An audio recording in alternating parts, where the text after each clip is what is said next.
first ask you to switch off your mobile phones, please, or put them onto silent. It is with great sadness that I have to announce the death of former councillor Mike Finlay, MBE. Mike served as a councillor for the Longbeck ward. He was well known and respected member of the community who was very committed to the area and raised thousands of pounds for charities. Mike was presented with his MBE in 2010 in recognition of his hard work and dedication to fighting MND.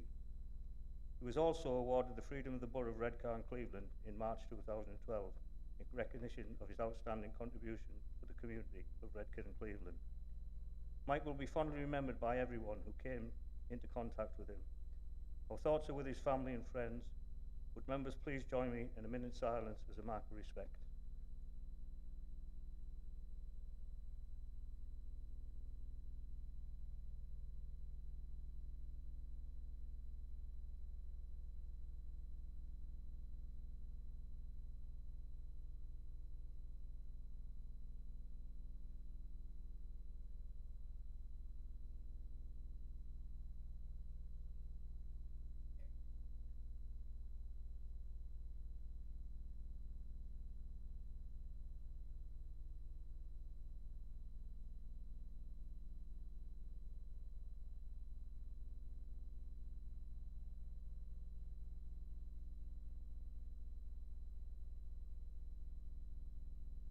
Thank you.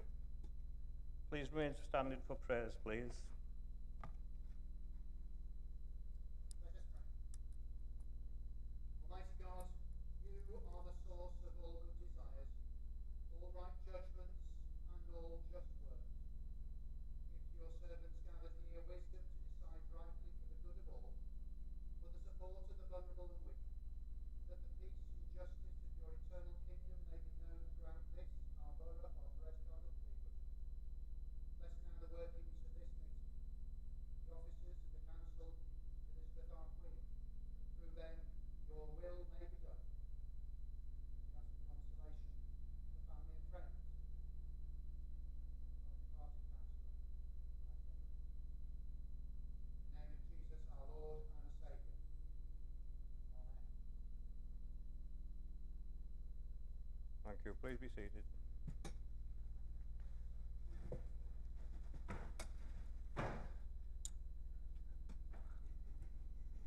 I would like to invite anybody who wishes to pay tribute to Mike Finlay to do so, please.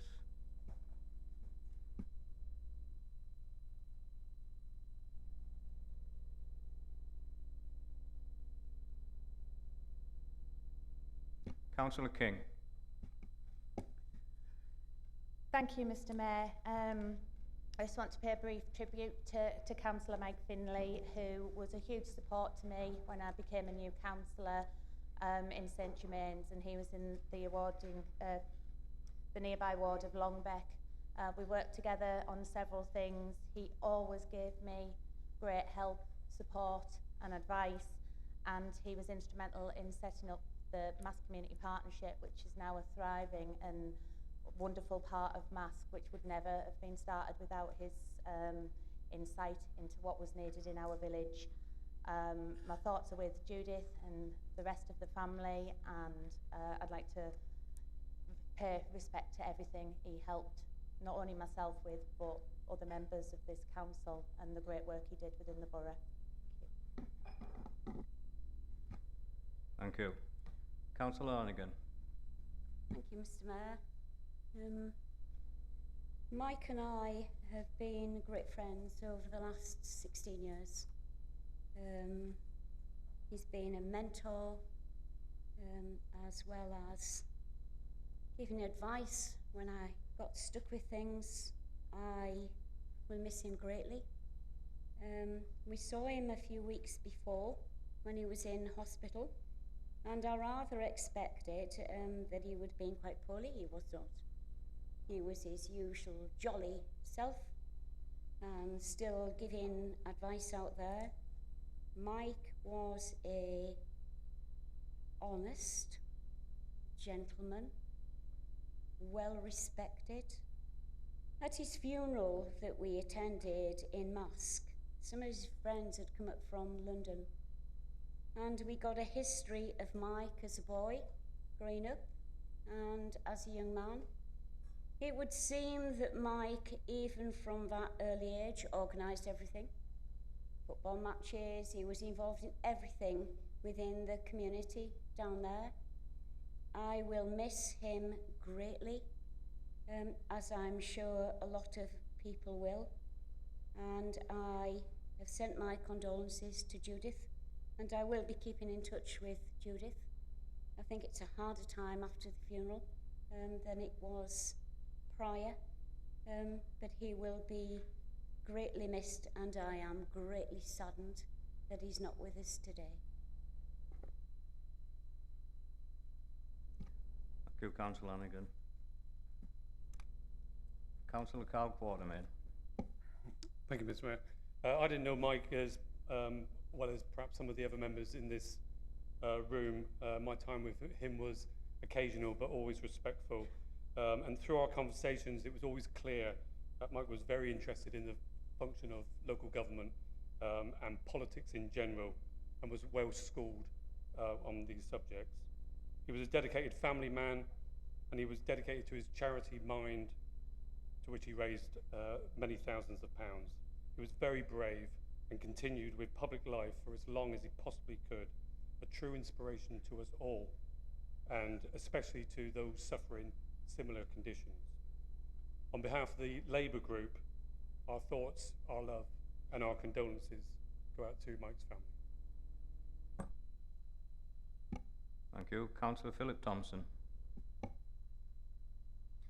Thank you, Mr. Mayor.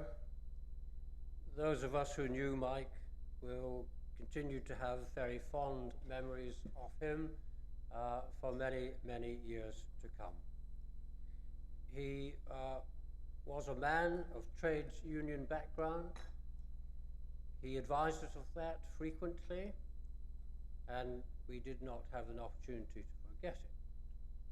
He brought with him a wonderful experience of rational discussion, stricture for exactitude, and reminded us when we were straying from a path that we should not be doing.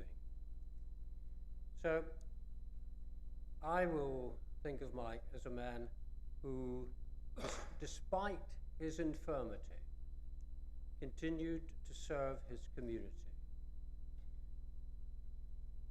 I too was able to find a time to attend the funeral, and it was a good send-off, if we could ever say such a phrase. It was good to be part of the family that he clearly enjoyed outside of this family. And our thoughts, as has previously been referred to, go out to Judith and her family as well today. So Mike, sorry you're not here, but you're still with us.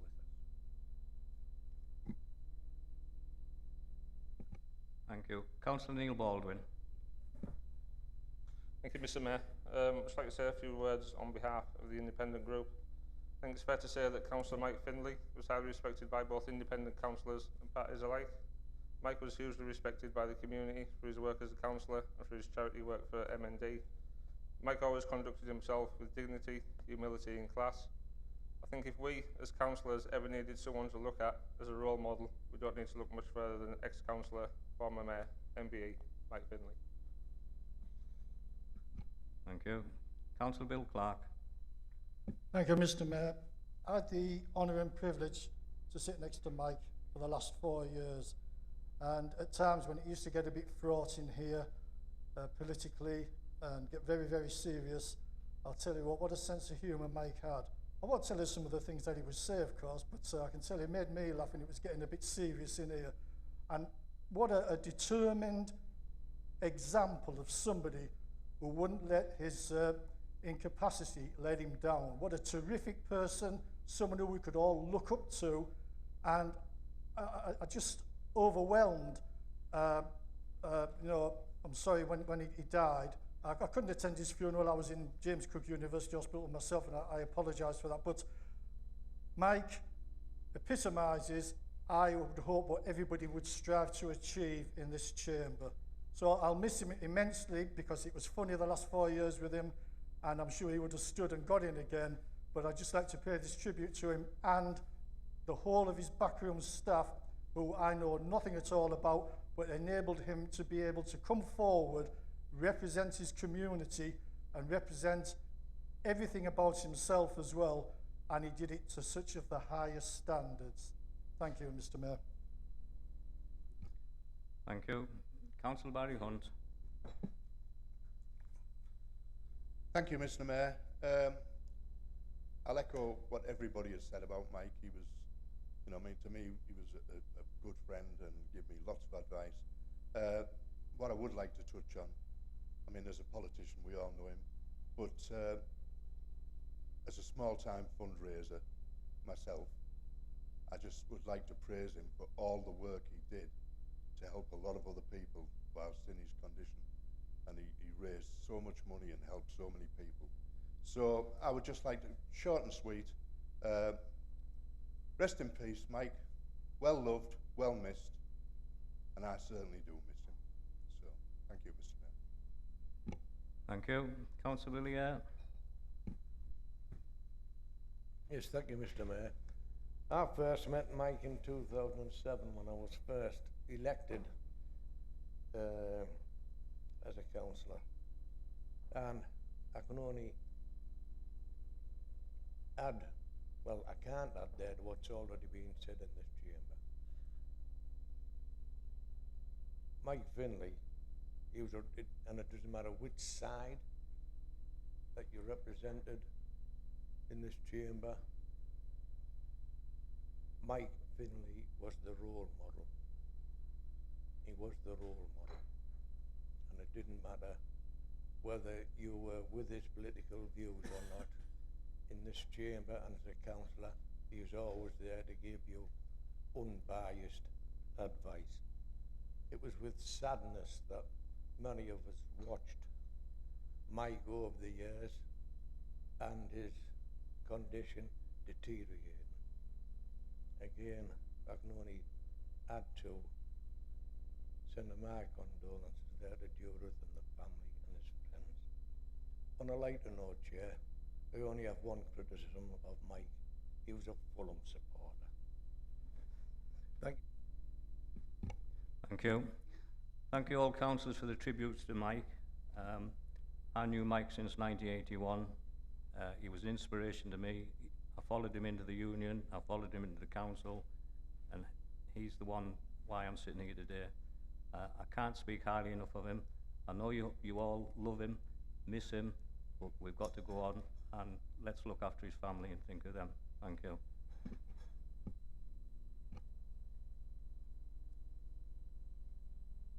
We now move on to council business. Item 1, apologies for absence. I have apologies for Councillor Kay and Councillor Jean Jeffrey. Councillor Glyn Nightingale. Anybody else? Okay, thank you. Glyn's just had an accident and is on his way to hospital, so we wish him a speedy recovery and hope everything's okay. He was here for the meeting, but he's just had to leave. Thank you. Declarations of interest, the green form should be going round. Circulate at the minute, please sign it if you've got declarations to make. Item 3, can we confirm the accuracy of the minutes on the meeting held on the 25th of April? Have a proposal, please. Yes, Mr. Mayor. And the seconder. Thank you.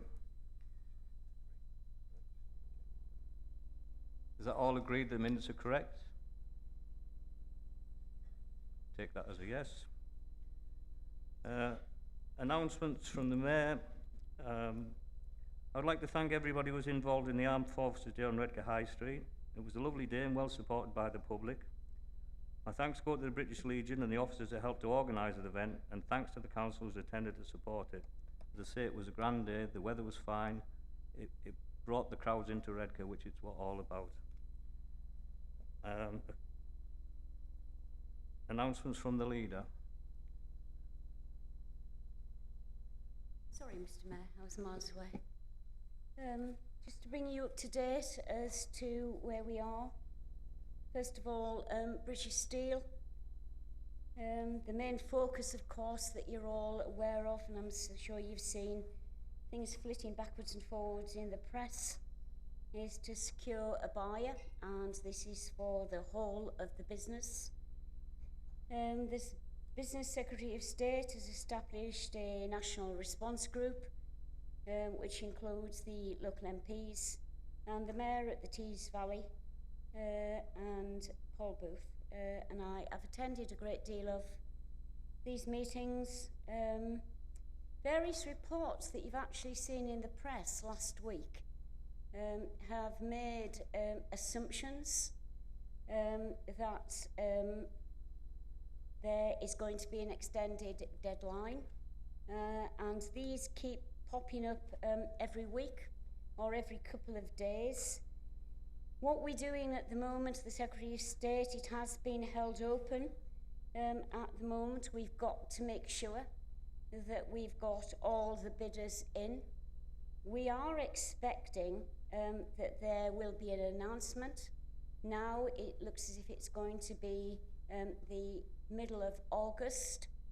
Hopefully, it's going to have a positive outcome on that, and I'm sure you'll all join with me to wish them well. They are all working extremely hard. I have no names of any of the bidders, although there's been quite a few flitted about in the press just lately. That is not our concern. Our concern at the moment is that we save British Steel. In particularly, we've got Skinny Grove and Lackenby. We've got a lot of people employed here, and I wouldn't like to see another SSI.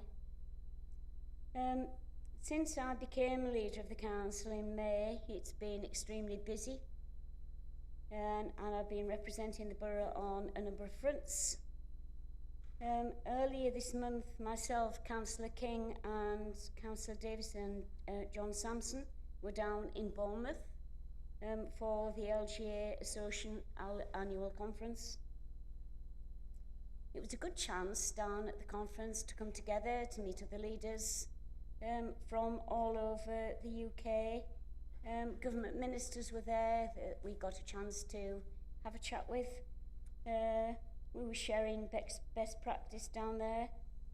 Unfortunately, what I actually found was there was no clarity provided with respect for future funding for local authorities, which isn't very helpful to us going forward, and it does mean more uncertainty over the budget. We have put a paper together, and officers will send that out electronically so that you can have a look to see what we were doing down there and the messages that were coming back from the LGA. As leader of the council, I've taken up the borough's position as cabinet member on the Tees Valley. I am the portfolio holder for inward investment. Over the coming months, we're going to be making some very big decisions on transport, its careers, culture, and the local industry strategy, which will be extremely important to this area in Redcar Cleveland as well as the Tees Valley as a whole.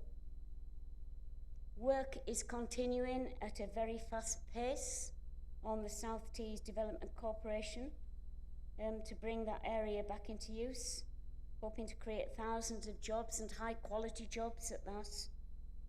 Able UK, I had a meeting with them last week with the Mayor and other directors on there. It was really, really positive, and I will bring you further things as that develops, because it's going to be interesting. On a less positive note, I have to tell the council that the Future High Street Fund for Loftus was unsuccessful. It was oversubscribed. There were more than 300 bids, with only 49 gone on to the next stage. I understand that one of those bids was Stockton, so we've missed out. However, we are waiting for feedback, and let's see where we go from there. can absolutely assure you that East Cleveland and Loftus will not be missing out on this. We will make some other arrangements. To end on an extremely positive note, I was delighted to see that the Council's hard work to provide opportunities for local people was rewarded at the recent MG Awards. The Young People's Employment offer covering apprenticeships, work experience and supported employment won the Transforming Lives category at their awards. Winning a prestigious national award is tremendous. What an achievement, and one which we should all be proud of.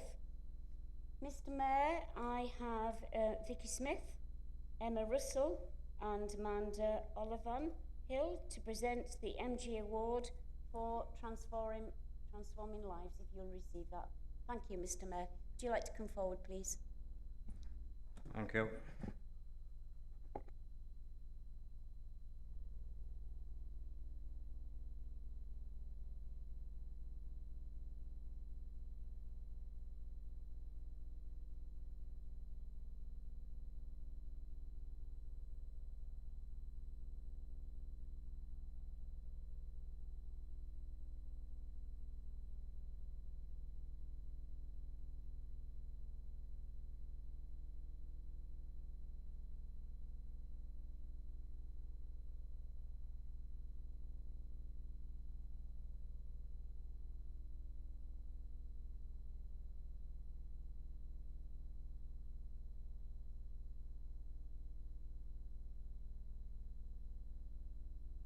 Can I ask if there's any announcement from Cabinet members, please? Just one, Mr. Mayor. As members may be aware, the Grangetown Hub had its 1,000th employed person through its doors, and that was commemorated last week. So I just want to publicly congratulate Dion Nasir, who was the 1,000th person helped into employment, and also to give my thanks to everybody down at the Grangetown Hub for all the work that they've put in to make that a big success. Thank you. Thank you. Any more Cabinet members' announcements? Announcements from the Chief Exec or on behalf of? Thank you, Mr. Mayor. No announcements on behalf of the Chief Exec. There's no questions from the public, so we'll go to item 7, reports from Cabinet and Council committees. For the benefit of new members, rules that apply: the mover speaks for 10 minutes, seconder may speak for 5 minutes, and mover may speak for 5 minutes when winding up the debate. Go.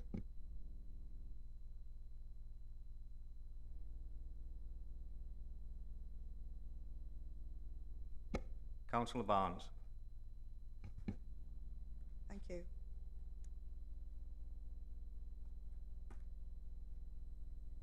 At the end of June 2019, the number of children in our care was 319. This compares to the previous number at the end of March, which was 299, and it's actually come to my attention that the number has gone up again, even in a fortnight, to 323. So since the end of March, there's been an increase of 24 children in our care. The majority of these children are looked after by foster carers, mostly by in-house foster carers. Two of our foster carers, Neil and Jeanette Dewsbury, have been awarded an MBE for their services to fostering. They have been fostering since 1983, which is a tremendous achievement.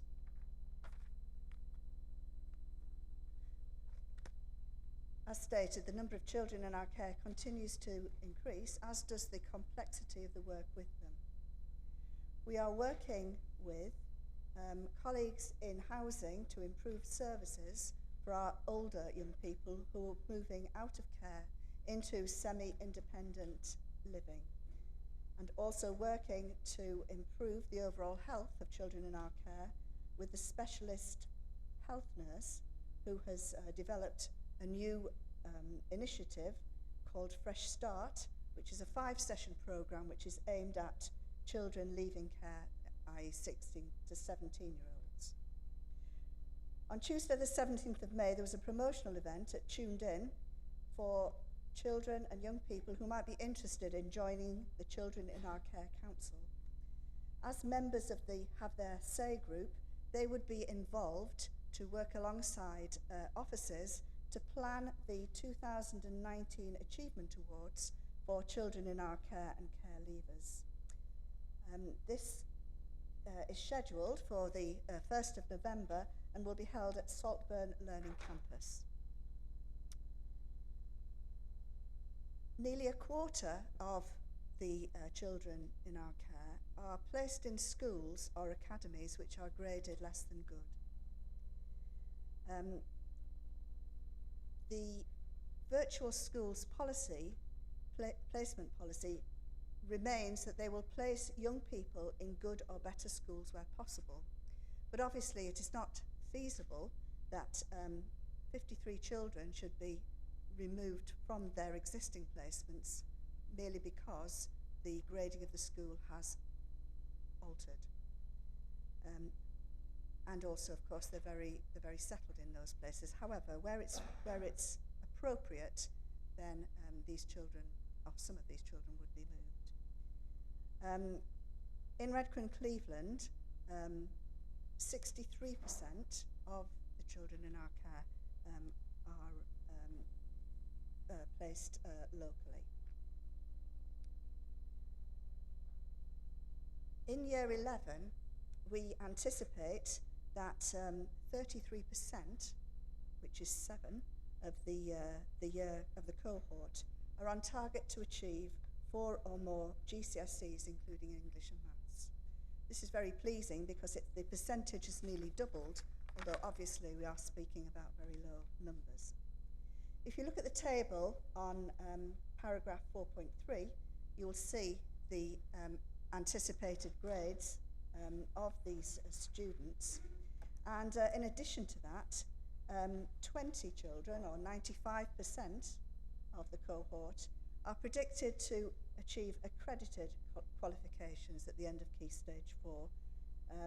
And these are things like BTEC, City and Guilds and functional skills, which do have value for them going on to either jobs or further higher education. There are 39 young people in the 16 to 17-year-old cohort, and of these, only 11 are classed as NEET. This means that children who are not in education, employment and training. If you look at the table, you'll see the breakdown of the NEETs, and this is broadly in line with other northeastern authorities. Fixed terms exclusions stand at 10.2% for children in our care, which represents 22 children approximately out of 215. The Timpson report, which was recently issued, states that children in care are 4 times more likely than other children to be excluded. However, it's pleasing to note that the percentage is in fact going down for the children in the care of Redcar and Cleveland Council. Some good news is that the permanent exclusion figure is 0%, and in fact, of the local Tees Valley authorities, only Redcar and Cleveland have actually achieved that. The Leaving Care Service at the end of June 2019 was working with 151 young people.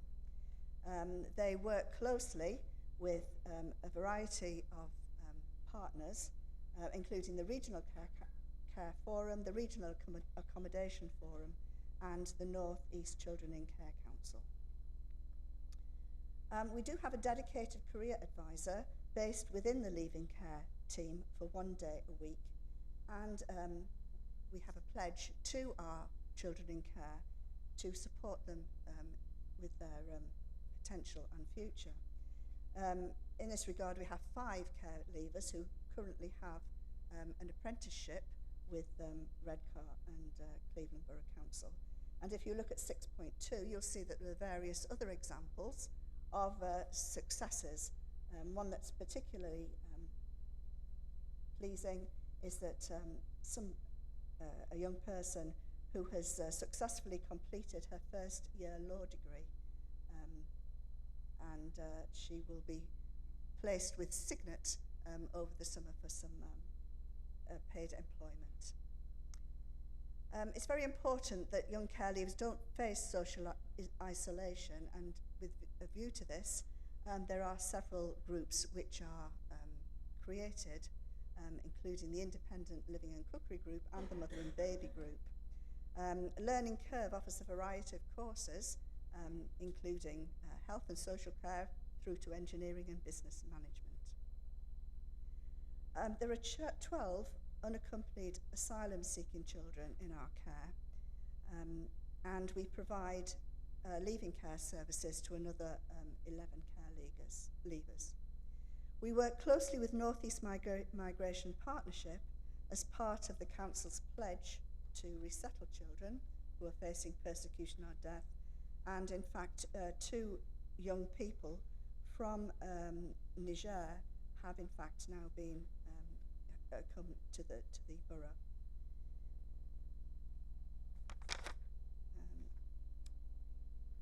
The Families Together service, who have recently been subject to review, offers various bespoke packages, which you'll see in paragraph 9.4, a very wide range of items there. The Beach House continues to provide a warm and welcoming, safe environment for children and families to, parents and families to spend time together.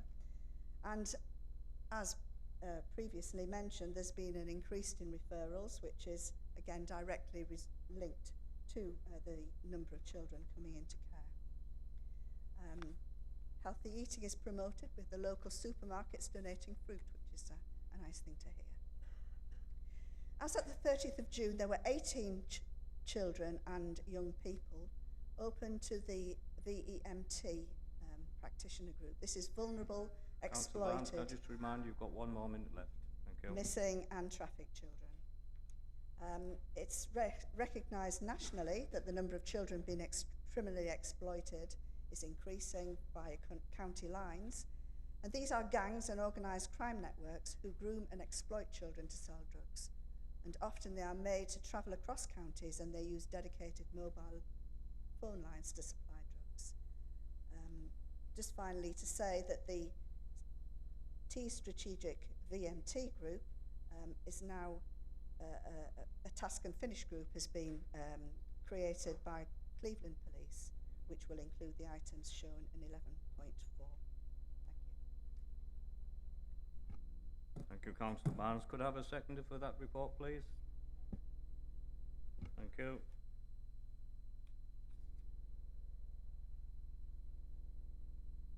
Councillor Hannaway. Thank you for your report, Councillor Barnes. I have to admit it is a good report, even though I had nothing to do with it. For the sake of all of our young people and children, I hope your time as lead member is very successful.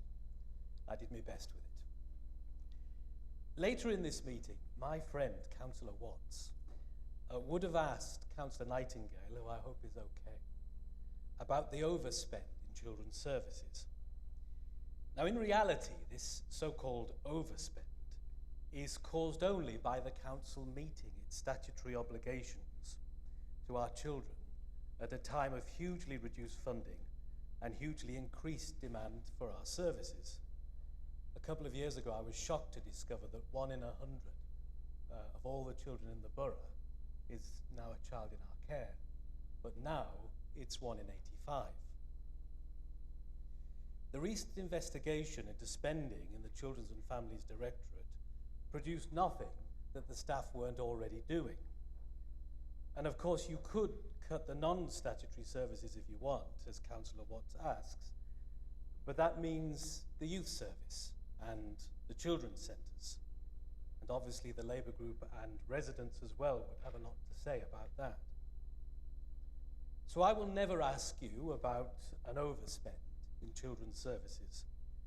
No child in our care is ever overspent on. In fact, I tried to ban the word being used in this context when I was in the cabinet, because I think it's very insensitive in relation to the things that have happened in these children's lives. But bureaucratic language is a many-headed beast. It always comes back at you from another direction. So instead, I'd just like to ask you a simple question about our unaccompanied asylum-seeking children. Will the new administration continue to welcome these young people, many of whom really have been through hell, into our communities?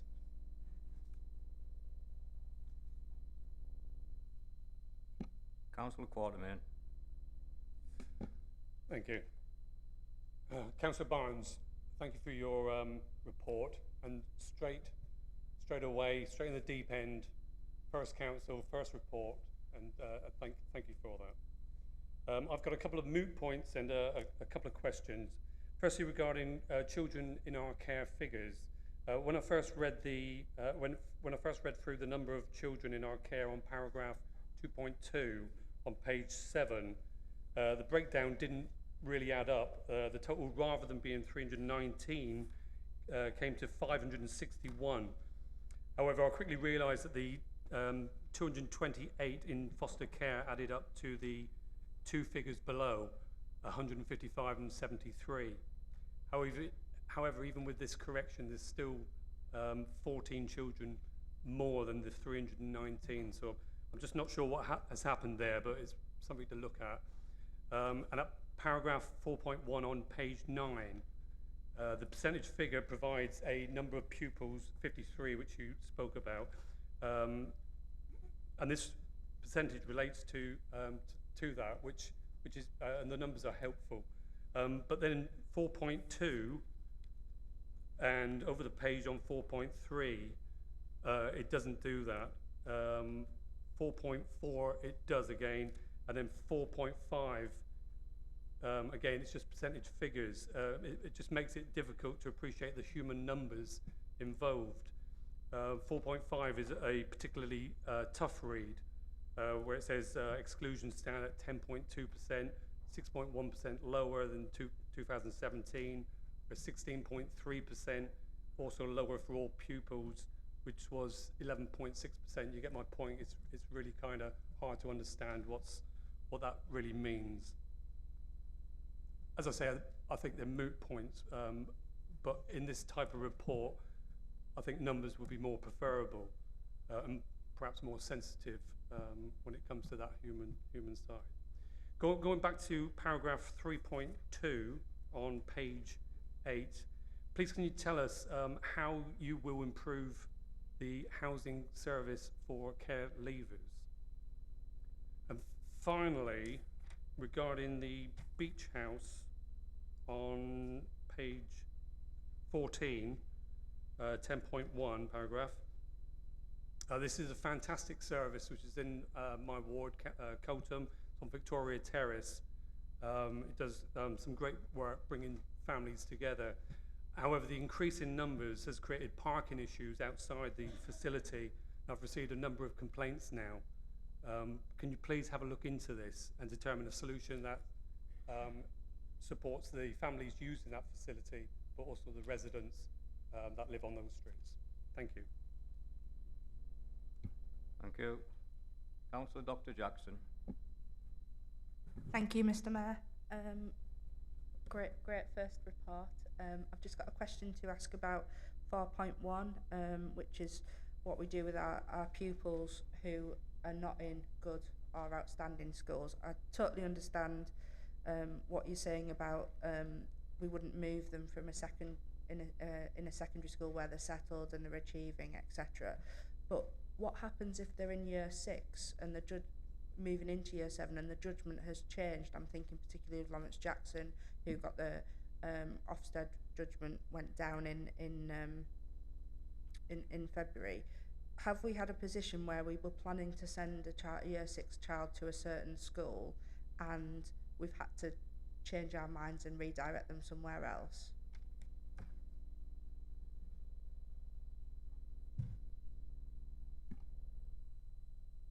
Councillor Sue Jeffrey. Thank you for your report, Councillor Barnes. My question's on paragraph 11.2 about county lines, which I don't think you actually mentioned, but we know that children in poverty, children in our care, and those who are excluded are all targeted by county line dealers, and it's a real problem, I think, for all of us. What concerns me most is that in Redcar and Cleveland, all those groups are actually at their highest ever. So if you think about it, nearly a quarter of our children under the age of 16 in the borough are classified as living in poverty. That's compared to 16% nationally. You can see the huge difference there, a 10% difference.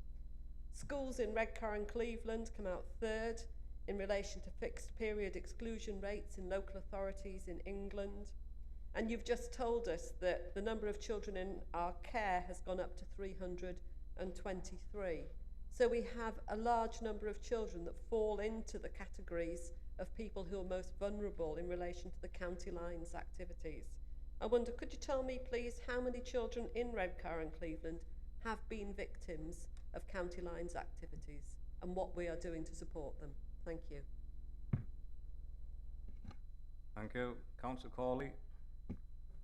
Thank you, Mr. Mayor, and thank you, Councillor Barnes, on a report. It's a small question on 4.1, and I just want to know, does the Ofsted rating of a school bear any relation to what young people in our virtual school achieve within their GCSE results? Thank you. Thank you.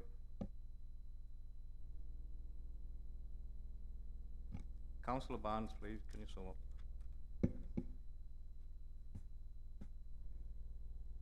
Right. Okay. In answer to Councillor Councillor Hanaway's question, the answer is yes. The council will continue to provide support for unaccompanied children.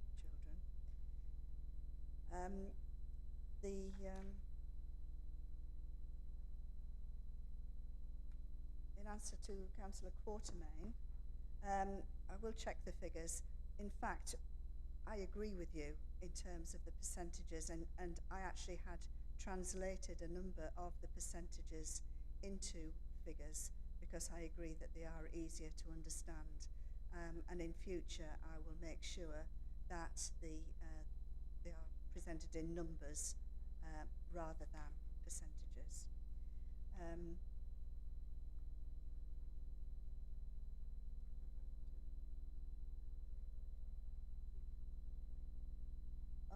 The housing, yeah. Not yet. Yeah. Regarding the housing, there are meetings which are taking place to identify what they're trying to do is to identify as soon as possible when people are needing needing independent housing. So that they can actually start looking more quickly. But also we are currently in negotiations with various providers, including voluntary organisations.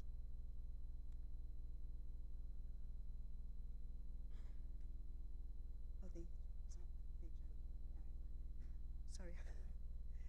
Regarding the parking at the beach house, I will look into that and address it directly to you in writing. Okay. Right, where are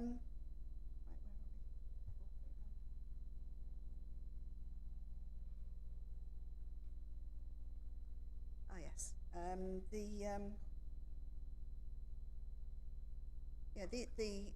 In terms of moving children out of schools which are currently rated as either requires improvement or inadequate. This will be done obviously on a case-by-case basis. In answer to your question regarding Year 6 children who would be planning to go to another school, a school where the judgment had changed, whether they would be redirected to another school, I don't know the answer to that question at this particular point, but I will find out the answer for you.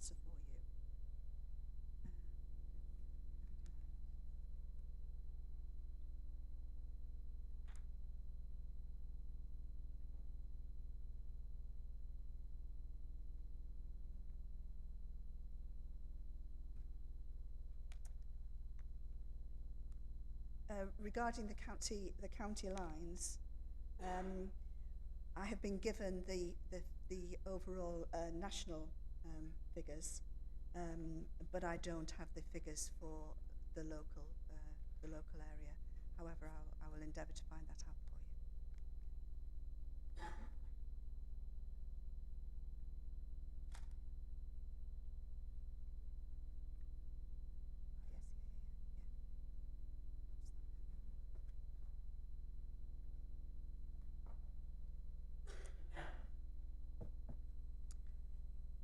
Yeah, your question about whether or not the Ofsted rating affects the overall achievement of children in our care, the answer is actually no, it doesn't. In actual fact, as I said to you, the percentage of students achieving well at GCSE, which would be classed on the new system as a level 4 or above, has in fact nearly doubled since last year, and so therefore the trend is upwards, and unfortunately the trend in terms of the schools which are classed as either requiring improvement or inadequate has actually increased. So in actual fact, as I say, the trend is upwards, and there is no effect.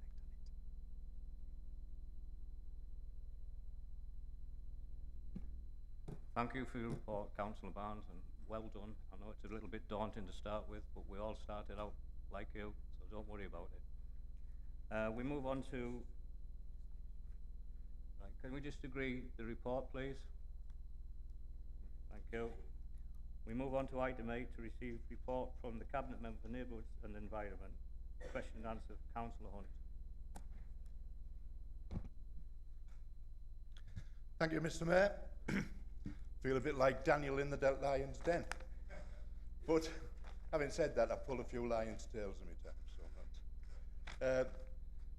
I'm presenting this report, but basically, after just 6 weeks in, well, this is basically your report, everything that's going in it. So I'm not going to speak on the report, but I will be, if you want to ask a question about the report, I wasn't going to answer the question. It will be noted, and I will, the answer I would give to you if I couldn't, because it's such a vast report, and it deals with things like fleet wagons, and there's some good, you know, it's good, we're getting electric vehicles, and there's so much that it would take just ping pong, really. What I do want to talk about is what, from the heart, what I believe in. So I'm not going to, I've made a few points that I do want to talk about this report and this portfolio. And I would think, Councillor Brown, you've been through it, and I would also like to, when you took over before, when we had the thing, the portfolio, and it was taken over, Councillor Jeffries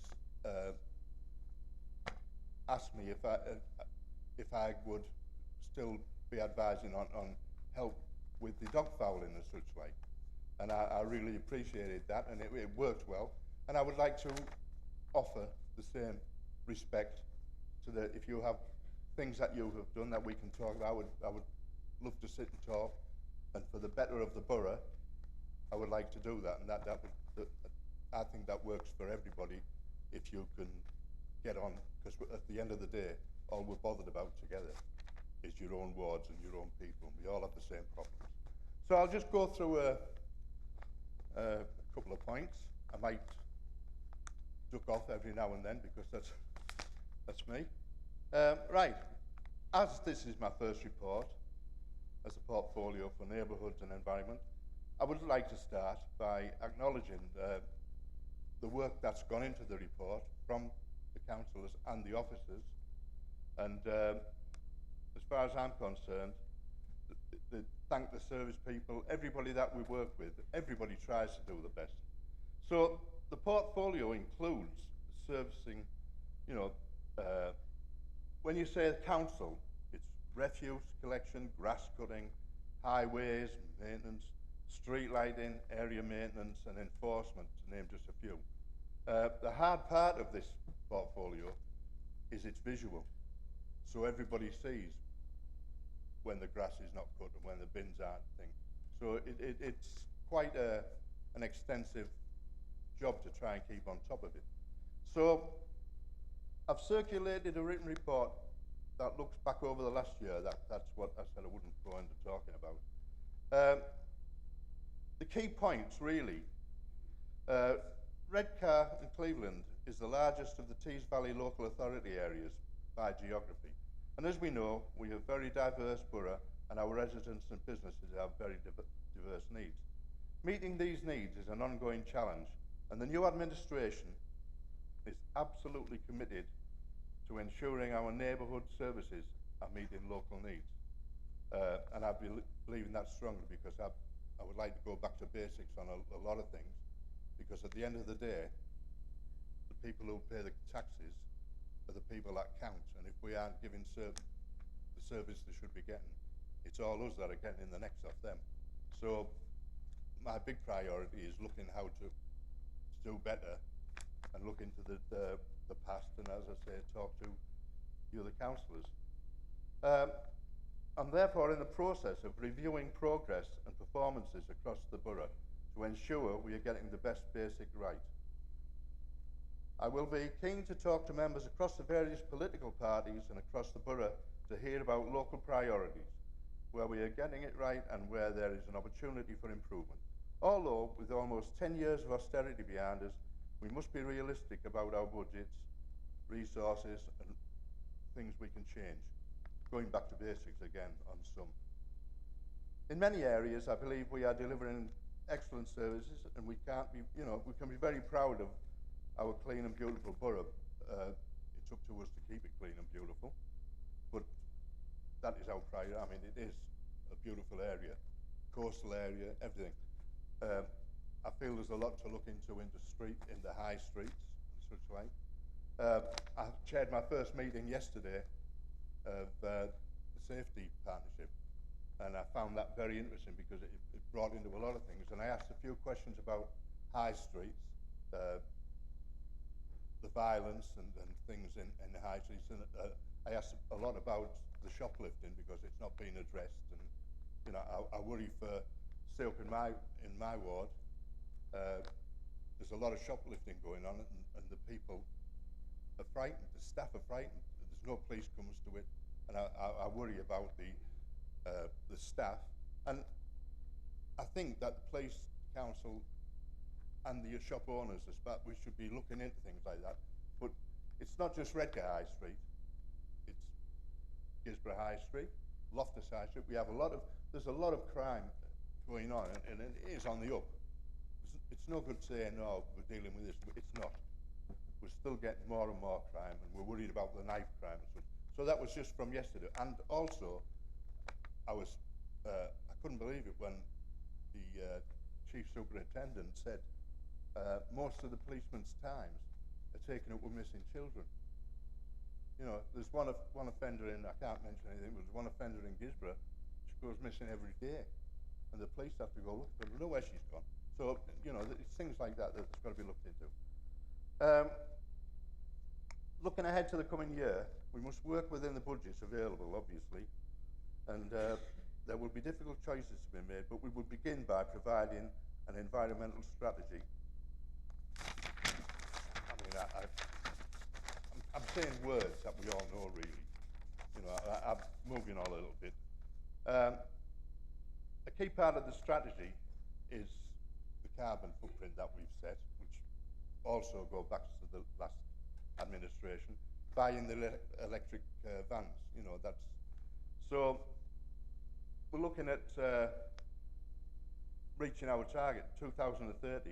We've begun by adding electric vehicles, as I say, and make sure our residents are up for the challenge too. We've had a cabinet meeting. We've had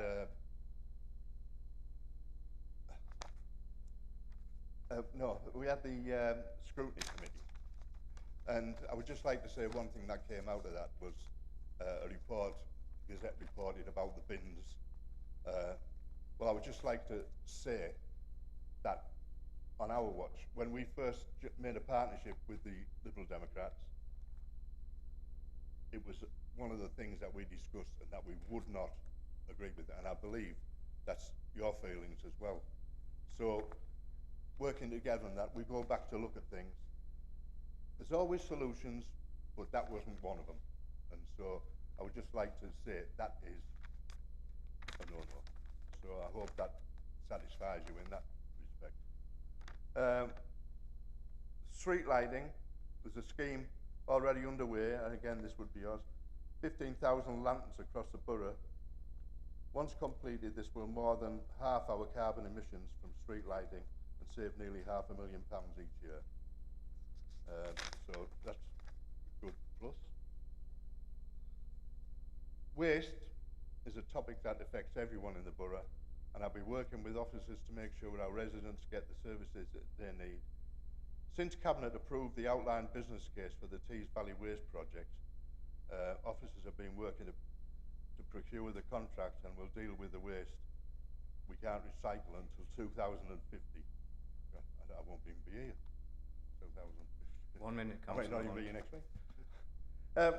Really, what it basically comes down to, I'd like to say, finally, I want to talk about the environment around us. Members will be aware that Saltburn has Blue Flag Beach status, and I'm thrilled to share the news that both Flats Lane Country Park and Gisborough Forest and Walkway have retained their green flag status. Working with Beyond Housing has increased our street scene action teams from 4 to 5. I have a big belief that we don't prosecute enough. I would like to see more prosecute. We seem to slap the wrists more than prosecute, so I would like to look into that.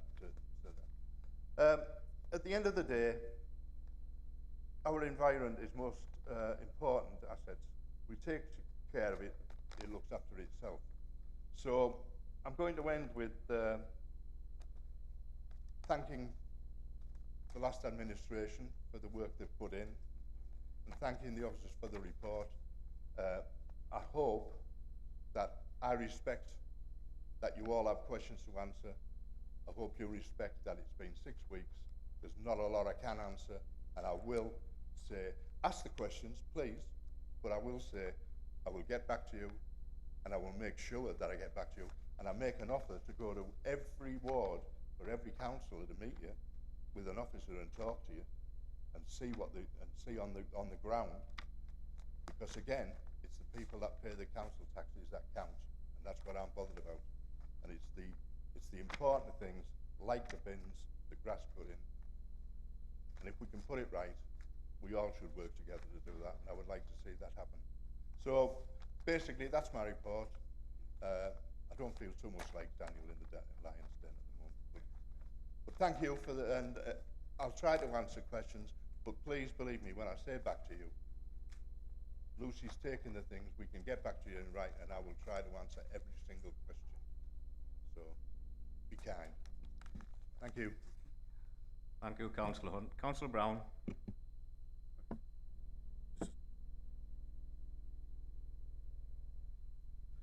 Thank you, Barry.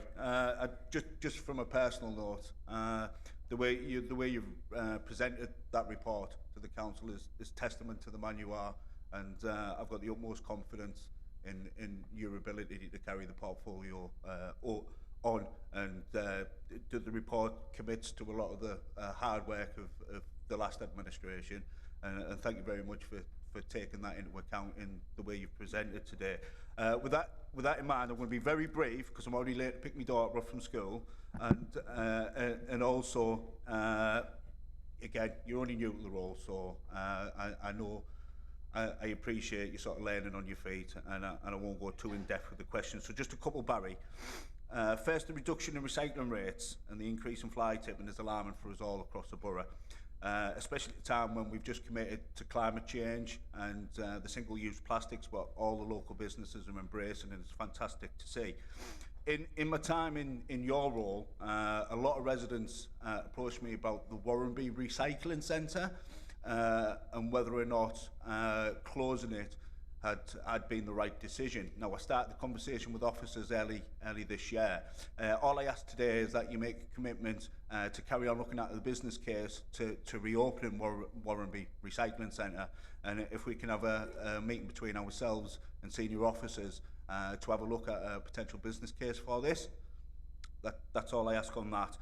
Second, many councillors across the chamber will have noticed a petition from from a bar owner in the town. This is the reason why I've raised it, because they've asked me to raise it, which comes under the environmental team, which is regarding the live music scene in the town, which is very popular. Now, I understand there's a couple of residents raised concerns over the noise. Now, the business owners, a lot of them, I think there's about 13 micro bars in Redcar now that are feeling extremely under pressure, and whether they'll be able to continue. As many councillors in this chamber use the bars on a weekend, all I'm asking for is what measures the environmental team are doing to ensure the longevity of the ever-growing live music scene in Redcar, and what measures they're going to take to alleviate the concerns of the residents. Cheers, Barry. Thank you. Councillor Stuart Smith. I thought this was a question and answer. So may I stand up and answer? On your first point, yes, I will look into it, and it's one of the things that if you want to come and talk to me, we can talk about for the work you've done, because it's looking at the work that's done. So yes, I will look into that. It's one of the things I was going to look into anyway. The point about the bars, I didn't know that. I honestly didn't know that came under my. Is it? Is it? I thought it came under Wayne's. He's ducked out.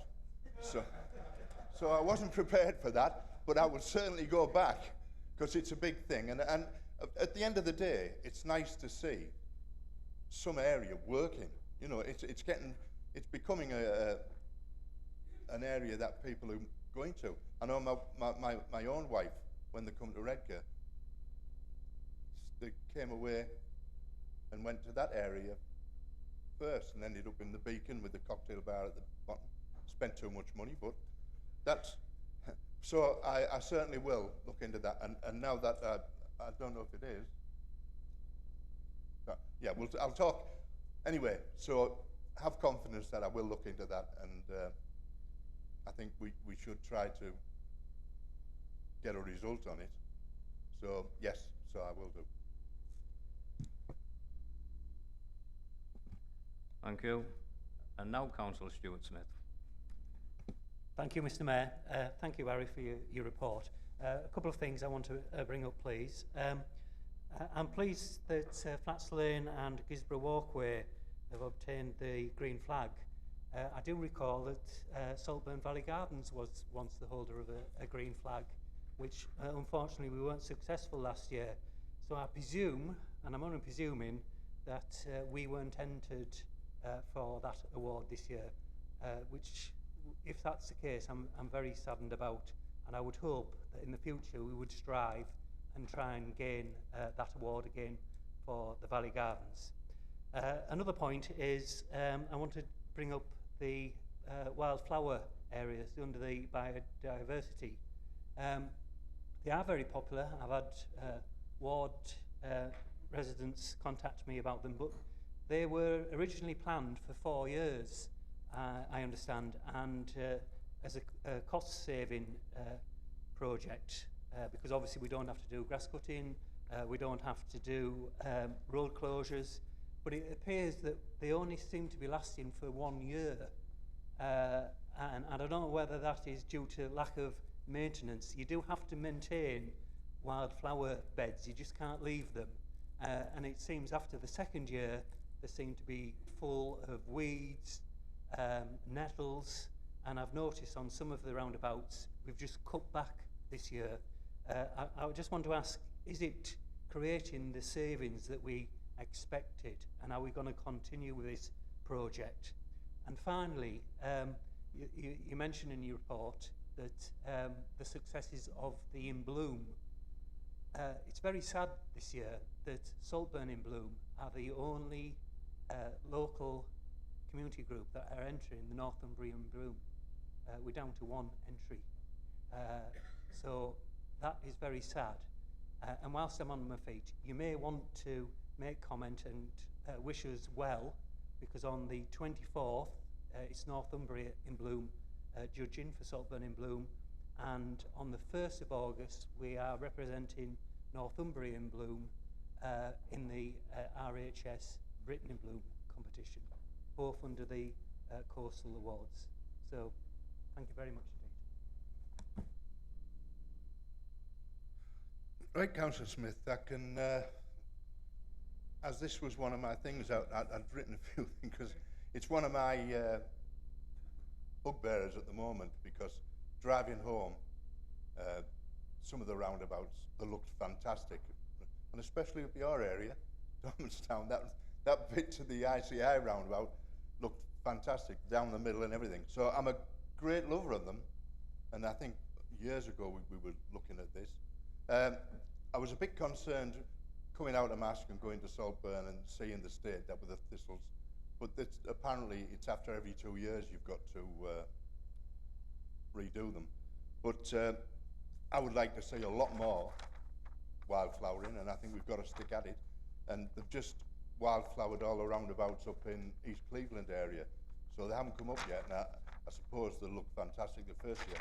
But I did ask, because I was, I think the answer is definitely yes.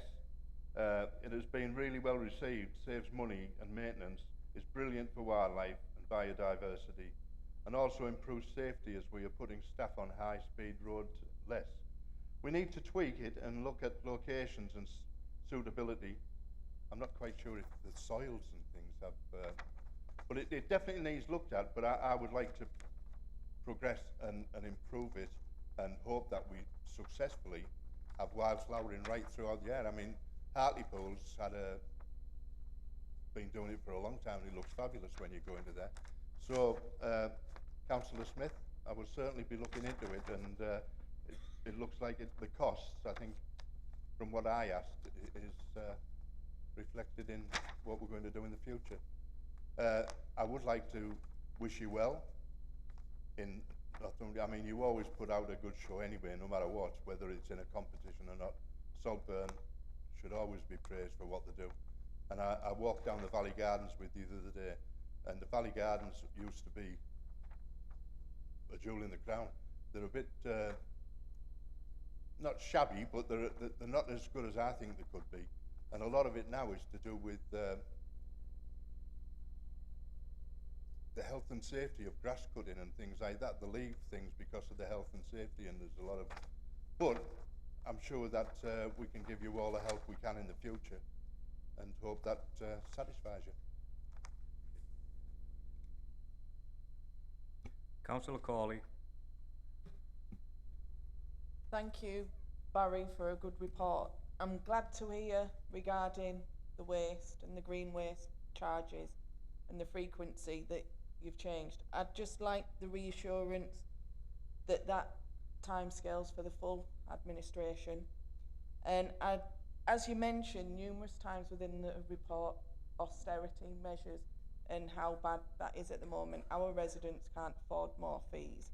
So I'd just like to ask you, how are you going to make cuts in order to balance the budget for your portfolio? Well, I appreciate the question, and we will have to find ways, but I don't think it should be really, there's no meat left on the bone.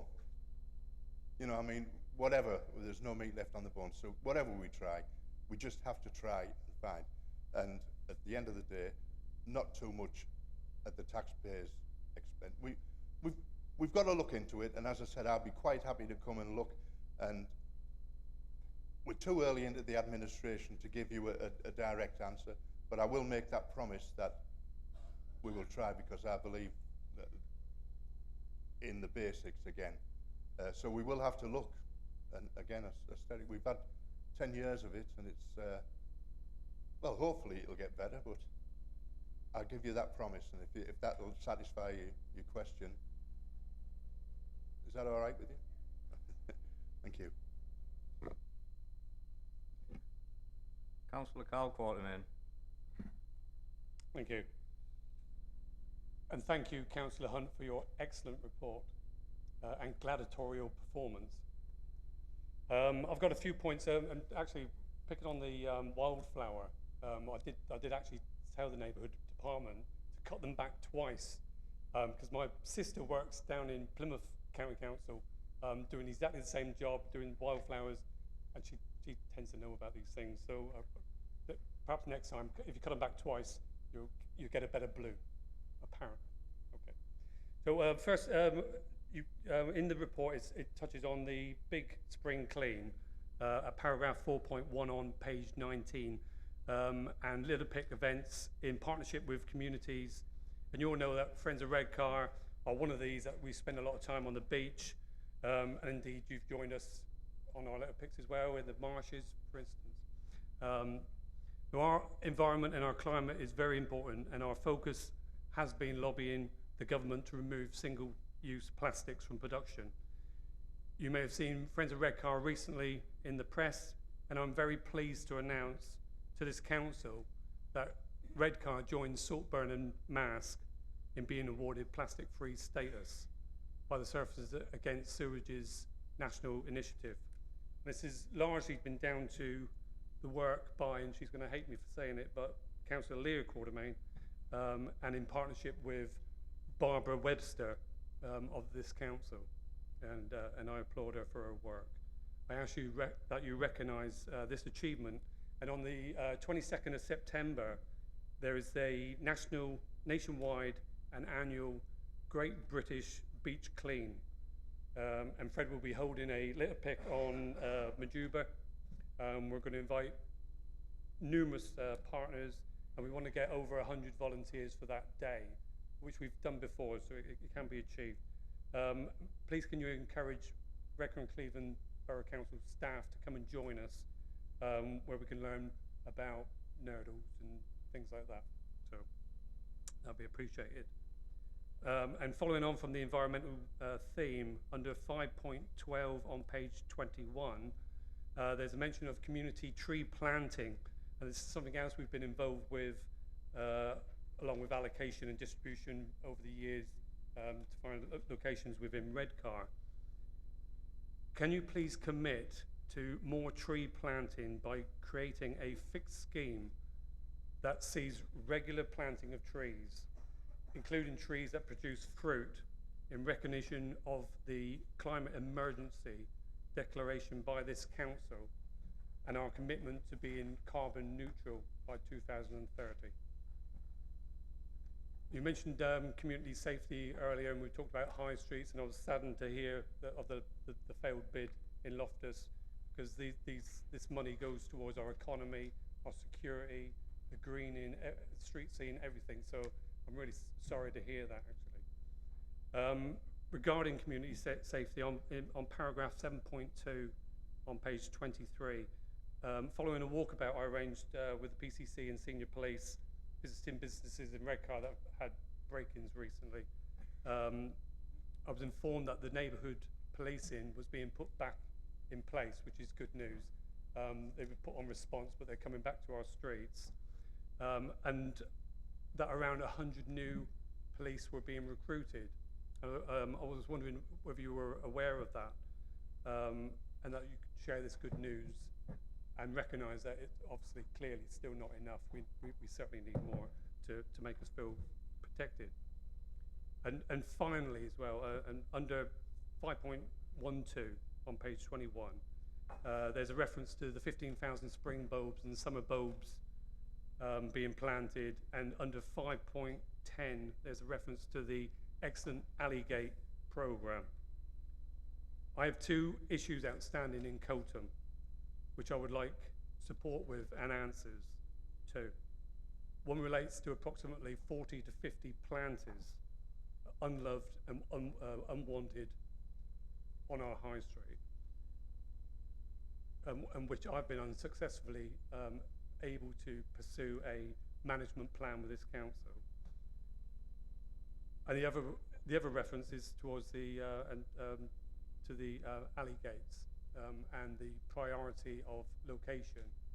Rather than going into the detail in this chamber, can you afford me a meeting to discuss these two issues and to go through this? Could you please to resolve round it it now? off, Councillor Courtman, please?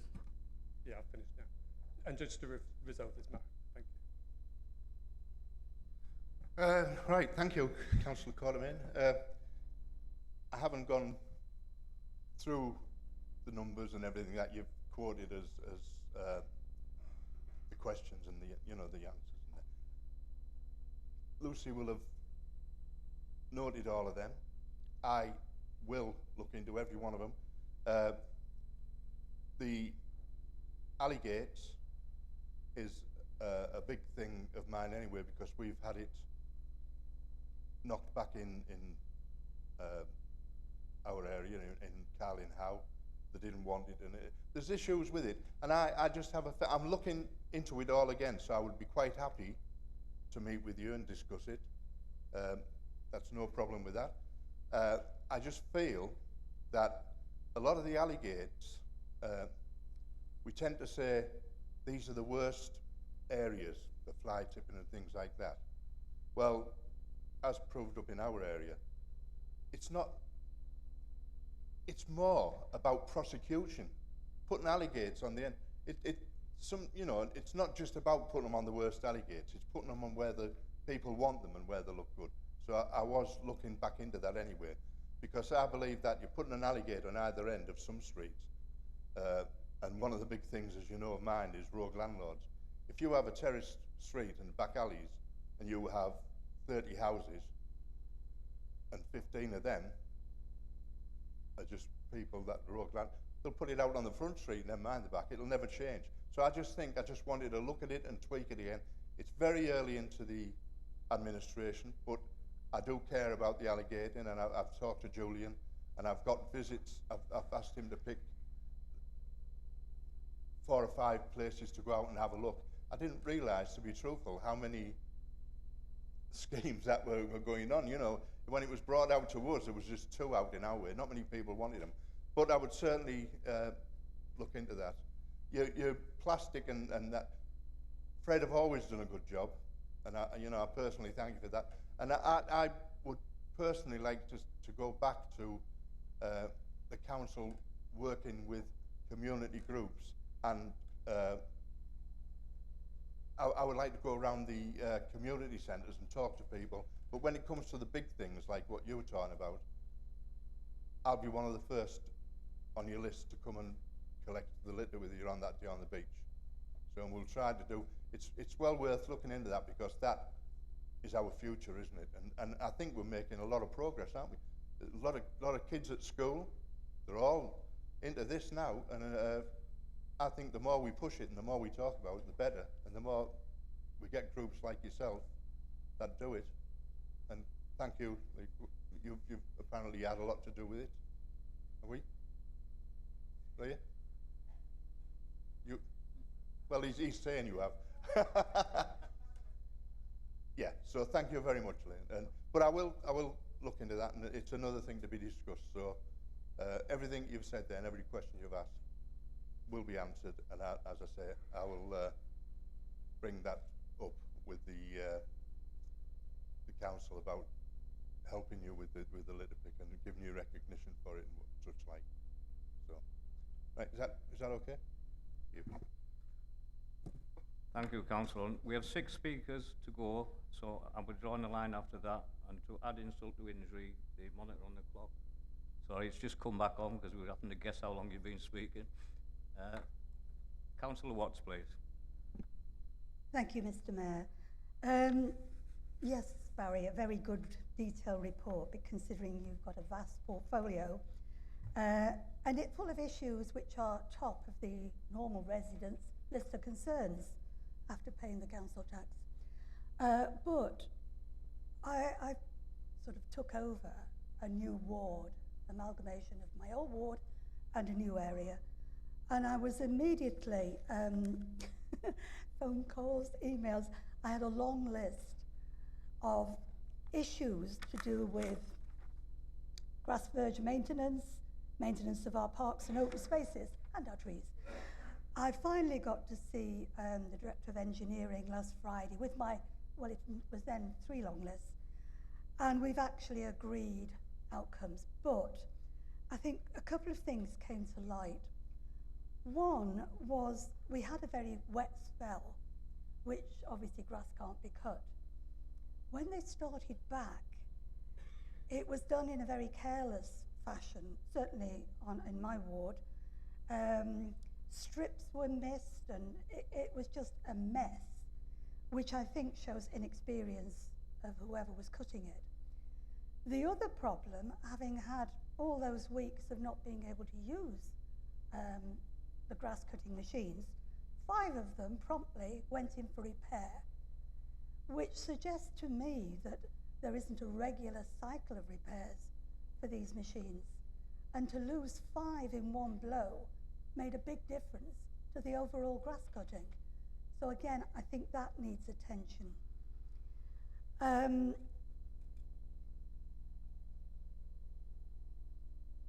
think that's all. My trees, we've actually got a lot of action on that. Again, I was pleased. You mentioned in 3.6 the Rethinking Park scheme. I would remind members that this is not money for the parks, for the plants. This is money to set up a group who will coordinate, manage, advise.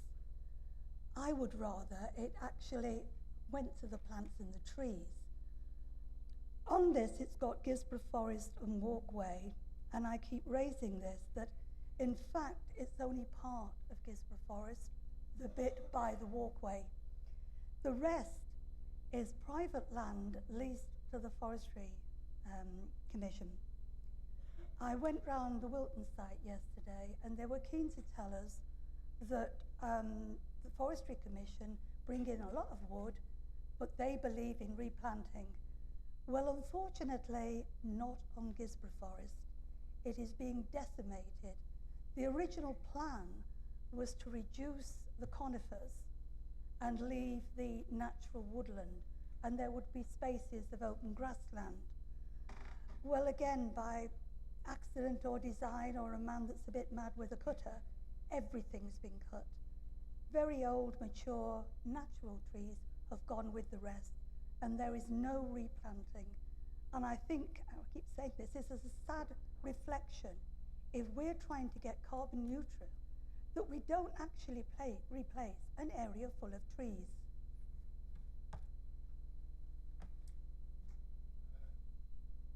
Thank you, Councillor Watts. And I did forget about the trees, but I'm a big supporter of trees, and so again, it will be looked at. This question again, Anne, is one that Lucy will take back, because I said I wouldn't answer the question. And you will get, I'll have a meeting with you if you like, and come and see whatever you like. The grass cutting, I've just spent basically night and day, even asleep, I've been cutting grass, shoveling the muck up and everything, because it's been a nightmare, and especially up in East Cleveland. Easington, we had about 3 days where it was, and because of the rain. But I haven't been pleased with the grass cutting right through. But there's excuses and there's reasons, and you've got to sort them out. But we have been, I took it to the directors, and we have been looking at it. And I found that one of the worst things is the machine cuts the grass, and there's supposed to be a strimmer and a blower comes and tidies it up, blows it over. The machine ends up 2 days ahead of something happens, and so the grass just gets left. It gets put into all over the road, all down the thing. It gets into the drains. It causes all. So I mean, we have a policy now of not collecting the grass. We blow it. So there's a lot to look into it. But the grass cutting, we are 6 men down. There's people on the sick and things like that. I don't like excuses. I like solutions. And if you've got to pull someone out of a park or do something else, you've got to do it to make it, because that's what people see, you know, and especially us at the end of the moors at, say, Easington. And you've got people going to Scarborough and Whitby, there's people on coaches, and what they see, like Loftus Bank was absolutely horrendous. It was, in fact, I think there was I don't know if I dare say it, there was a family living in there, and we just found them when we started to cut the grass. It was that bad, it was that high. But that was down to health and safety, and they said, so we trialled an automatic, so they weren't cutting on it, and it did the job lovely. Whether to buy one or to rent it, I think it was £300 and something for the week. You know, it took a day to cut, and we could be used otherwise. To buy it, I don't know. It's a thing to look into again, but the grass cutting certainly is, and it doesn't matter. Urban and rural are different. You know, I mean, obviously there's more, but urban is still important because it's the spaces within your areas that the only bits of grass that people have got. So I will be looking strongly into the grass cutting side and the vehicle maintenance. So, no, well, there's a lot to look into. So I will get back to you on that. So are you satisfied with that? Right. Thank you, Councillor. Councillor Pallister. Thank you, Mr. Mayor. This isn't my question, Councillor Hunt, it's just that I'm going to ask if the alligators on Balco Road are still on programme, because you did mention that you were looking into them, but that's not my question. So I was pleased that what you did say is that you would ensure that neighbourhood services meet local needs and that you'll visit every ward in the borough. So my question is not a reflection on the frontline neighbourhood services. However, on behalf of the residents of Grangetown, particularly the Shakespeare Avenue, Kingsley Road and Stafford Road residents, I'm extremely disappointed at the response that I've had from some staff in terms of the issues we've got with motorbikes and fly tipping on the Woodland area and the Kingsley Road field. So there's lots of emails going about since January. I set up a group to look at the council's motorbike strategy to see how we could take this issue forward.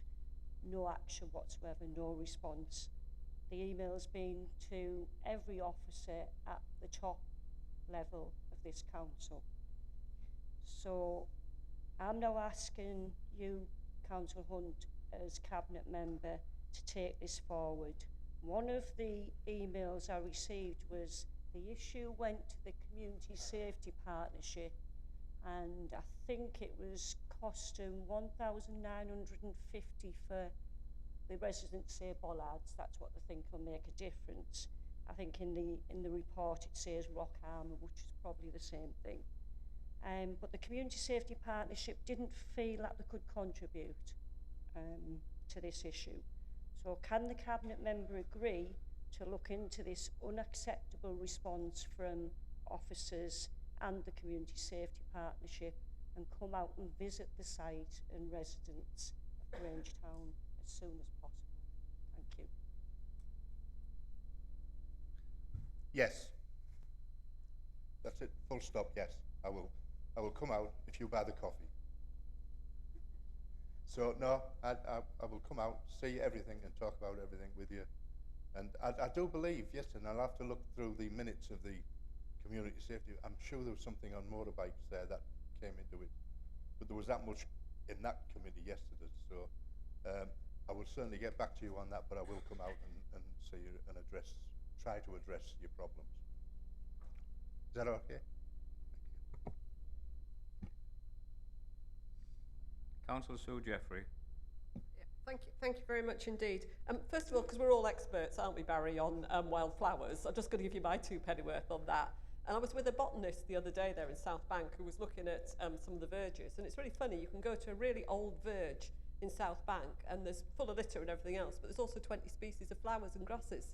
And that's the good thing. And what he was saying was that those wildflowers that we plant are actually just the latest version of summer bedding that was happening in Victorian times, and then we've done in the 60s and 70s. and it's not wildflowers at all. And what if we want to have proper wildflowers? We'll have grasses and perennials and all that sort of thing, and then you haven't got the problem of reseeding and restarting all over again. And I think, you know, proper looking at that would be a very good thing to do. But actually, this question probably is a bit unfair on you, but when you were talking about the bins, you mentioned the partnership agreement between yourselves, presumably, and the Liberal Democrats, and said that charging for green waste, there was a red line round it. Could I ask you, because I haven't seen it, and I don't know who else in this council has, I've never seen this partnership agreement. There was no presentation of this partnership agreement to the Cabinet on the 4th of July when it could have come. And, you know, unless we know what it is that you are working towards, it is very difficult for us to either be able to support or not.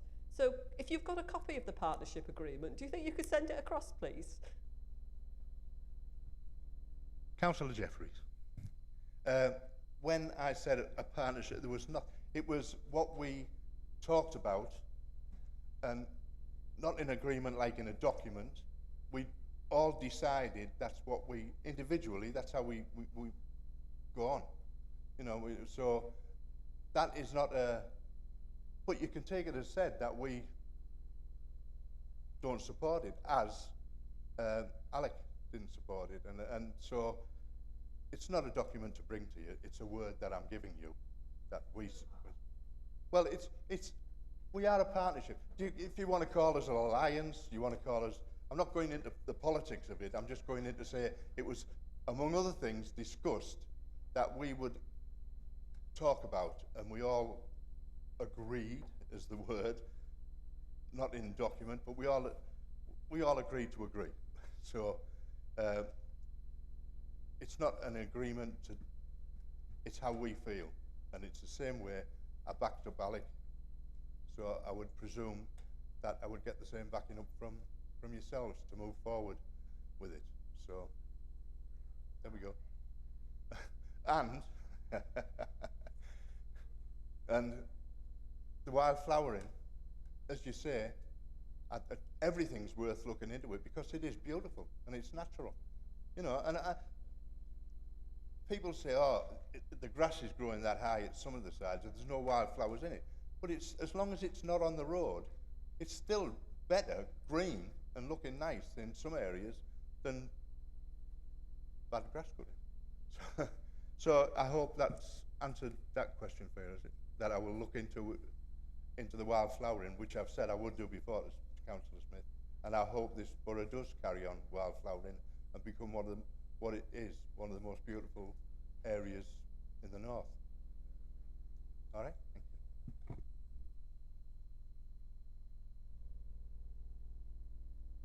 Okay. Thank you. There is actually a written partnership agreement which I will be sharing with the other groups, and I'll set up a meeting to discuss that with anyone who wants to discuss it. Thank you. Thank you. Councillor Hannaway, please. Definitely be able to answer this one. Following on from Councillor Quatermain's comments, we know that our street scene teams do everything they can within the resources they have. But I know from Saltburn after a warm weekend that you can fill sacks just with the baby wipes alone. So obviously, as an institution, we would never be able to cope with the increasing problem of litter without the huge number of community volunteers out there with their metal arms, some of them in well-established groups like Keeping It Clean at Saltburn, or you've already thanked Fred, but others quietly and anonymously, really without a public profile. So could you please join with us in expressing our public gratitude to all the volunteer pickets? I thought I did that. I thought I did say that thank all the groups, and hopefully that we will work with many more groups to make this. So yes, I do thank everybody that volunteers, from the person that walks the dog on a morning, that say down in Skinning Grove, walks on a beautiful beach, picks up rubbish and leaves it by the bin. You know, so it's down to everybody, the individuals, the groups, everybody, and I thank them all, because without the volunteers, we haven't got any. We can't keep asking volunteers to be the ones to solve all the problems. We've got to help them, so we've got to make that effort as well to work with them and help them. So I do thank all groups, and especially, as you know, Saltburn, Redcar, the beautiful beaches. Where do you get Little Skinning Grove there? One of the most beautiful beaches. And we get the Cleveland Way walkers, thousands of people walking it, thousands. So we've got to keep it clean, you know, because not everybody's tidy, are they? So I do thank everybody. Councillor Thompson. Thank you, Mr. Mayor. Well, I've got several questions for Daniel. Carbon emissions. This is something that we really need to be focusing on. And I'm pretty disappointed to find that one of the areas that we have failed on as a local authority and that you are inheriting is our waste recycling figures. So if we look at the report, we'll see that in 6.1 we are only recycling 37.6%. 2 years ago we were advised we were achieving 46%. So we're not actually improving. Now, improvement can be secured by method. We don't necessarily have to put more money in if we work more efficiently. Daniel, you came to Saltburn with me the other day and we looked at where a street sweeper had been down a back alley and instead of cleaning the perimeters had simply left a trail of detritus right down the middle. That's not good practice, is it? So you have inherited some challenges, and I hope and I know that you will rise to them. It's already been referred to that Saltburn lost its green flag status. For 3 years it was on the brink of losing it, and all the recommendations that were made in the report were failed to be implemented. And finally the inspector said, we've had enough. You can't keep your green flag. Saltburn Valley Gardens is now on the Historic England at Risk register. Why? Why? So let us look at some of the positives. The Countryside Apprenticeship Programme has to be applauded, and I welcome the work that's been done in that area. We must, however, do more. We are told that we're going green and that we're purchasing electric-powered vehicles. But for the average person in this borough who wants to purchase an electric car, where do they go to recharge their car?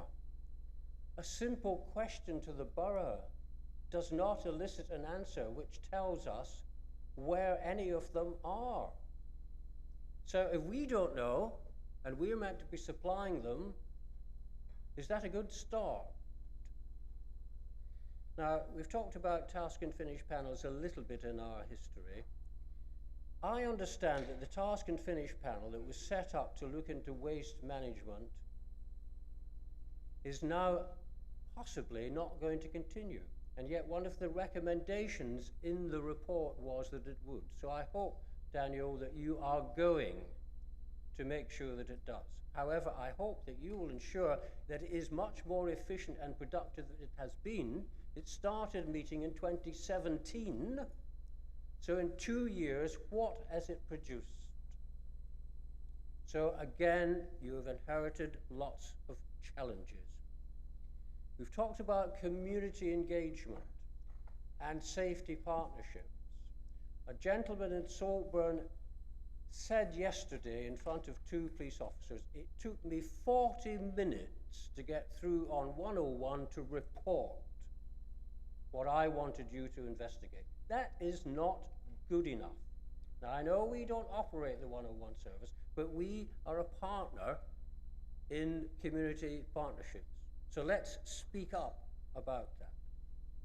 Finally, I just want to touch on one of the smallest, but one of the most important challenges that we face collectively in this chamber is climate change. What have we achieved? We've talked about single plastic use.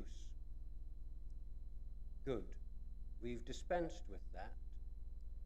But in the climate change task and finish panel, which we set up recently, which has only met once,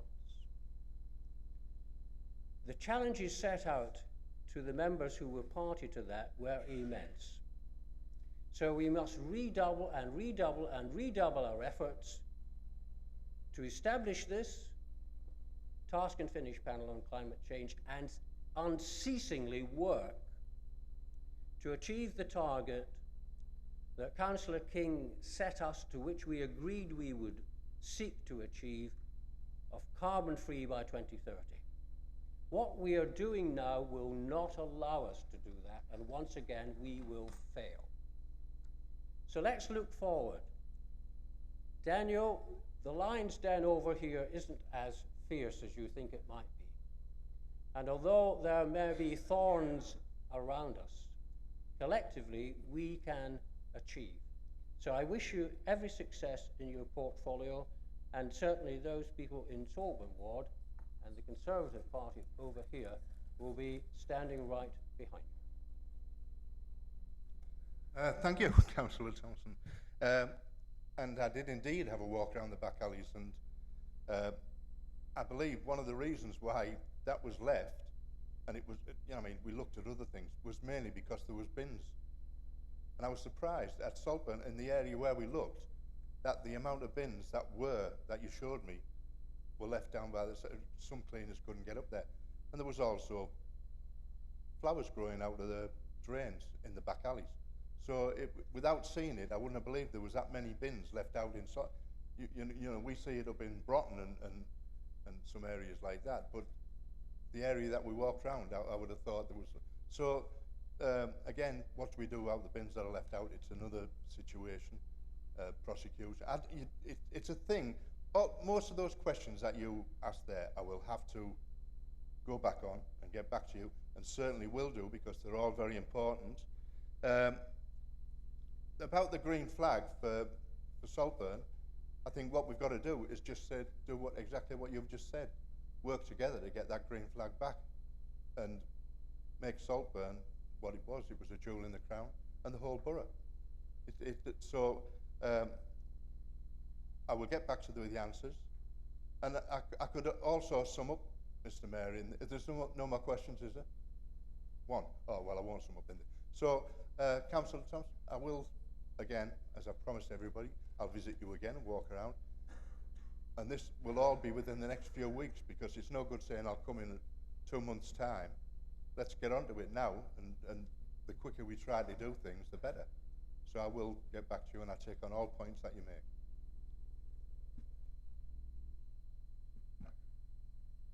Councillor Ryder. Thank you, Mr. Mayor. Thank you, Barry, for that excellent report. And in Newmask Longbeck, we're fully behind you. We're very, very environmentally friendly. We're applying for the gated back streets. We do a monthly litter pick. We do the In Bloom. We plant trees. We plant bulbs every year, thanks to Kevin getting them for us from the environment.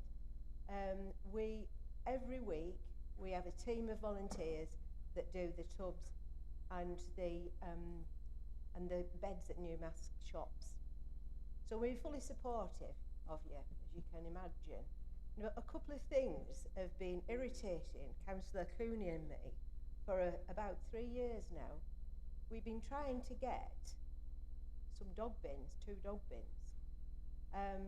The excuse that we're given is we haven't got enough staff, but there are enough staff to go and pick up the the bags of dog, you know what, behind a BT cabinet every week.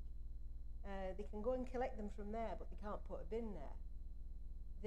The poor chemist's shop, it's saturated with dog, but they won't put a bin there. That's all we're asking for, 2 dog bins, 2 dog bins. And actually we lose some, because I don't know what's happened. 1 or 2 have actually disappeared, but we haven't had these two where we really need them.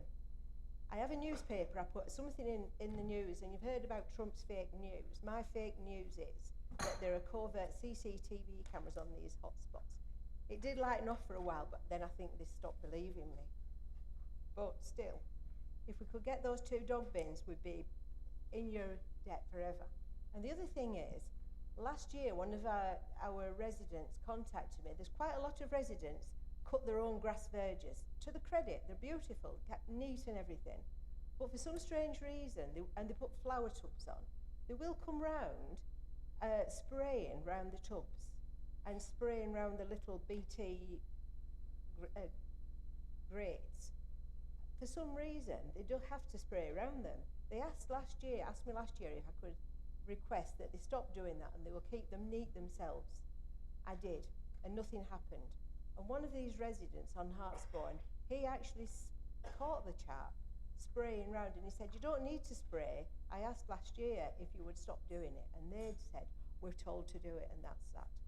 So if you could possibly address that and go some way to helping these residents who like to keep the houses nice themselves, they don't need to have great big wedges of dead grass around things. So if you could do that, I'd be very pleased. Thank you for that and your support. And it's a pleasure to drive through Mask. You know, well, the whole of me, the new Mask everywhere, that area. It's a pleasure to drive because it is always kept good. You know, I mean, Saltburn, that area right through to Saltburn, always has been a lovely area and well kept. So I'll endeavour to try and help everywhere I can. And I certainly wouldn't upset Councillor Kuhn I wouldn't upset her for the world. So if she's having a go as well, I will try my hardest to. Again, I will come up.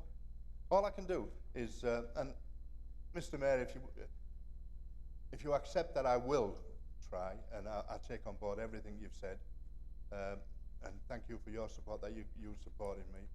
So, would you accept that as the answer to your question? So, if you would like, Mr. Mayor, I'll sum up in the same. Is that right, or do you want me to? There's no requirement to sum up. It's a question and answer. Oh, right. Well, I'll just make you a promise then. I'll make a promise to every one of you that if you ask me to come or come to do something or try to help, I will listen every time and I will come. I won't just put it off because I don't believe in that. I'm a community councillor. I always have been, always will be. So I make a promise to every one of you in this council chambers. It's all about, again, taxpayer and giving them value and making the area tourism for everything. We need to all work together, to pull together, not fight each other, to pull together to make this a better borough. And that stretches right from East Cleveland right through. So I'll finish now, Mr. Mayor, and with that promise.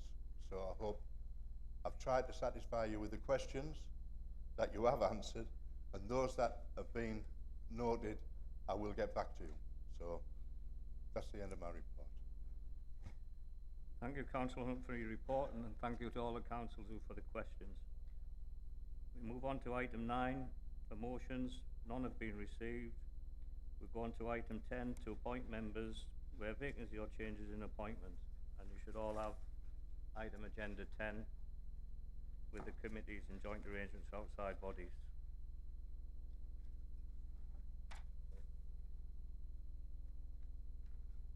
Have you all got the paper, and can they be agreed?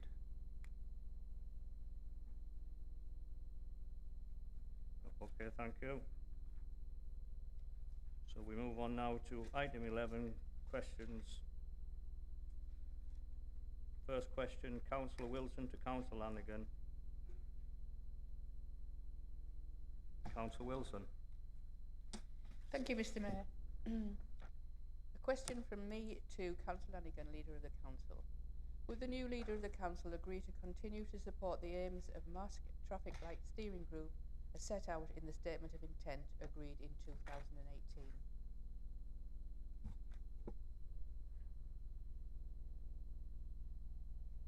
Thank you, Councillor Wilson, for your question. For new members that don't know what this is about, the Mass Traffic Lights Steering Group was established and it was following a grant of planning permission that went to appeal on a major housing development on land south of Mask. The aim of the group was to seek an alternative means of pedestrian access other than the proposed traffic light control at Mask Railway Bridge. We are awaiting the landowner, who is West Midland Pension Funds, taking further steps to bring this development forward, such as an appointment of a developer. We are no further forward with that. However, Councillor Wilson, yes, of course, the Council will fully support this. I will ask Councillor Davis to meet with the steering group and to have an initial meeting, and we will go forward once we've got the developer in place.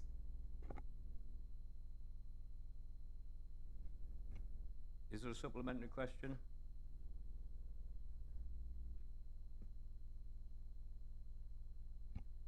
Next question is question 2, Councillor Hannaway to Councillor Davies. Mayor of Redcar and Cleveland in the last regulatory committee meeting, could the Cabinet member reassure the Council that officers in the planning department act with professionalism and good faith in relation to planning applications? Thank you, Councillor Hannaway. Yes, I can confirm that all officers and staff who are great ambassadors of Redcar and Cleveland Borough Council fulfil their duties to the highest standard, as is expected by the residents and stakeholders of this borough. The planning department in particular are professional and act in good faith. The council has long established procedures and a management structure that ensures that decisions on planning applications are sound and well informed. The discharge of professional duties is reflected in the fact that the council is a high performing planning authority and consistently achieving well above the performance threshold set by government, and the council performs well at appeal in defending the quality of its decisions. The council has had no adverse judgments from the Ombudsman in relation to its decision making on planning applications. Hope that answers your question. I'd just like to say this question isn't intended as a personal dig of any kind. I recognise that councillors sometimes express their frustrations in meetings without any particular consequences. You know, it's something that happens. Sometimes perhaps there are better ways of doing it. I think, for example, it would have been better if this one hadn't happened in front of a pupil on work experience observing the planning meeting. The decision of that particular regulatory committee was to allow a change in the use of a building to create a children's home. And following such a decision, I think if a mayor, any mayor in any council, gets up in the meeting in front of the press and members of the public and accuses officers in the council he represents of having a hidden agenda, in this case an agenda concerning a plan to create a school for children with social, emotional, Time's and up, mental Councillor health Hannaway. issues on that road. Then also, when the mayor claims children will not be safe in that location, any council would have a problem. So I think what we need to know, and what the officers whose integrity is being Say challenged again, Councillor Hannaway, need your to time's know, up. is, especially with the second point, do you agree that the safety of children on Corporation Road Hannaway. the safety of children on Corporation Road, that they're not safe there, which was the other point the mayor made. And if you agree with either of those points, Point of order. I presume you I've will heard, Mr. Mayor, already that you have asked, have asked a for an member to sit down on 3 separate occasions. The member has not shown the respect to you to acknowledge that request. I would ask the member, as another fellow member, to give due recognition to the mayor as the chair.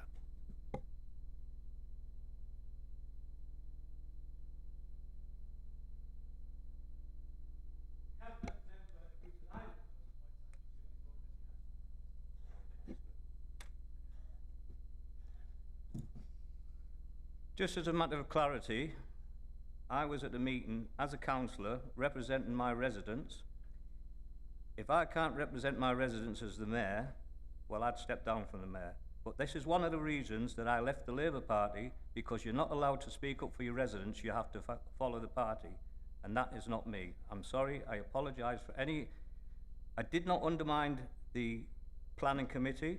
I just merely pointed out that one of the decisions did not take into account the speeding on the road, and I have more local knowledge of that area than Council Annaway will ever have.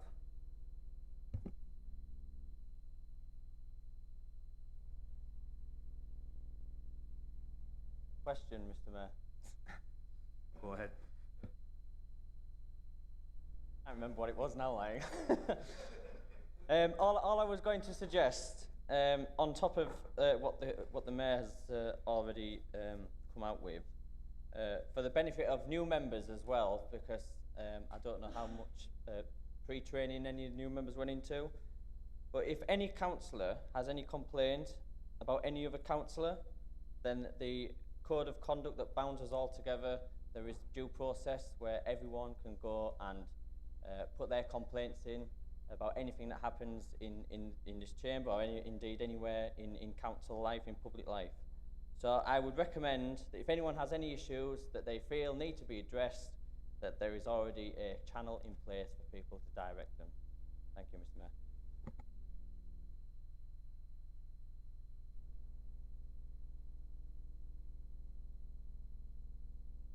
Residents. That's not true, and I think you should take that statement back. I will not retract it, because in my occasion I wasn't allowed to speak up. That's why I left the Labour Party.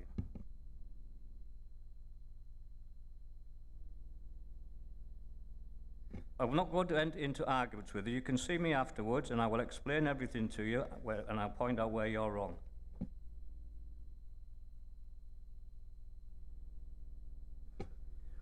Right, we move on to question 3. Councillor Watts to Councillor Nightingale. Just on a point of information, seeing that I was mentioned in dispatches, can I just record that I'm very happy to be referred to as being succinct? Thank you. Thank you, Councillor Thompson. Question 3, Councillor Watts to Councillor Nightingale. Thank you, Mr. Mayor. I don't think the former speaker actually read this, otherwise he wouldn't have made comments he did. As members of the previous council will recall, I regularly put pressure on the then Cabinet Member for Children to try to cut the constant overspend by reducing some of the non-statutory components of the service to no avail. Prior to my resignation from the independent group after the election, John Sampson informed us that he was undertaking an assessment of the inefficiencies within the children's service. At a recent resource scrutiny, I learnt that the assessment had been completed and some non-statutory services had been removed or reduced. Could the Cabinet Member now tell me what are the expected savings from these changes?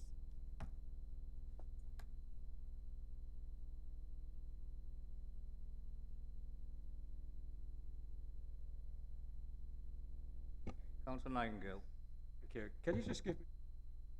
I thank the people who helped me this afternoon, particularly the two Alisons, Alison Wilmot and Alison Peterson, and Juliana Eghome, and two of them took me to the hospital as well. And of course the NHS have done another great job. In answering this question, I shall try very hard not to trip up in answering this. I am happy to help Councillor Watts be updated in on these developments. The reduction in the non-statutory services relates to the review of the early help service. This has saved £1.2 million per year from April this year. The 2019-20 medium-term financial strategy report was presented to the Council by the previous administration at the budget setting meeting on the 28th of February. This shows the saving from the review was reinvested in statutory services within the children's and Families Directorate. This was part of an overall package of measures to cater for budget pressures associated with the increased numbers of children coming into care. These aim to set a sustainable budget for the Children's and Families Directorate. It made available an additional £5.19 million for 2019-20. This caters for the cost of increased placements, including in-year growth, associated therapeutic and other service costs, and staffing capacity to tackle increased caseloads. There are a number of additional initiatives. First, some of the investment will be used to develop a more effective edge of care service. This is an attempt, where safe and appropriate to do so, to stem the flow of children and young people entering the care system. Second, initiatives to reduce the cost of placements for children not entering the care system are also being developed. This includes a determined recruitment drive to attract more in-house foster care carers. Third, provision has been made in subsequent years of the medium-term financial strategy for estimated demographic growth. I hope this is in line with the approach taken, this is in line with the approach taken for adult social care. So I hope that all this answers Councillor Watt's concerns, and she can be assured that the new administration is on the ball. And there is a partnership agreement. I signed it along with the Leader of the Council. And this will provide leadership to make sure all council services are provided effectively and efficiently through a highly motivated and dedicated staff. I hope this answers Councillor Watt's question. Councillor Watts, do you have a supplementary? No. Cool. Question for Councillor Corley to Councillor Kay, who will be studying for Councillor Lanigan, as Councillor Kay is aware. I was proud to be part of the last administration that ensured the library provision were kept across our 13 locations. In particular, my own ward, Dormanstown. Can I ask the new portfolio holder if he intends on carrying on the previous administration's dedication to our libraries and reassure me as a ward councillor that Dormanstown Library will remain open? Thank you. Councillor Corley, you've got me, not Councillor Kay. I understand he's still sunning himself somewhere in France, but he's due home shortly. There were over 411,000 visits to our libraries last year, 2018-2019. Our vibrant libraries hold multiple events throughout the year, and many community groups, friends of groups, and library-led sessions.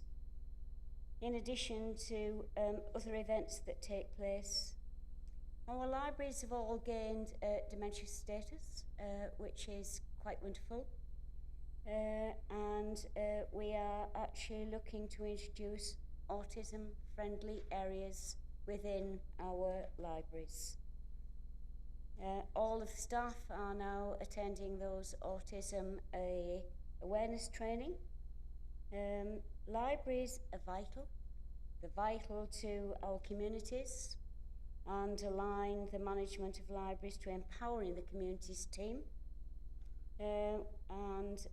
Since April, Dormanstown Library with Friends Group, that I'm sure that you're aware of, have hosted Easter egg hunts, a visit from Dormanstown Primary School to collect treasure packs, stories. They've entered the Easter colouring competition, and which when I looked at this, I thought, wow, they've hosted baby massage sessions and a Harry Potter themed session with Kirkleith Malls, which is absolutely amazing.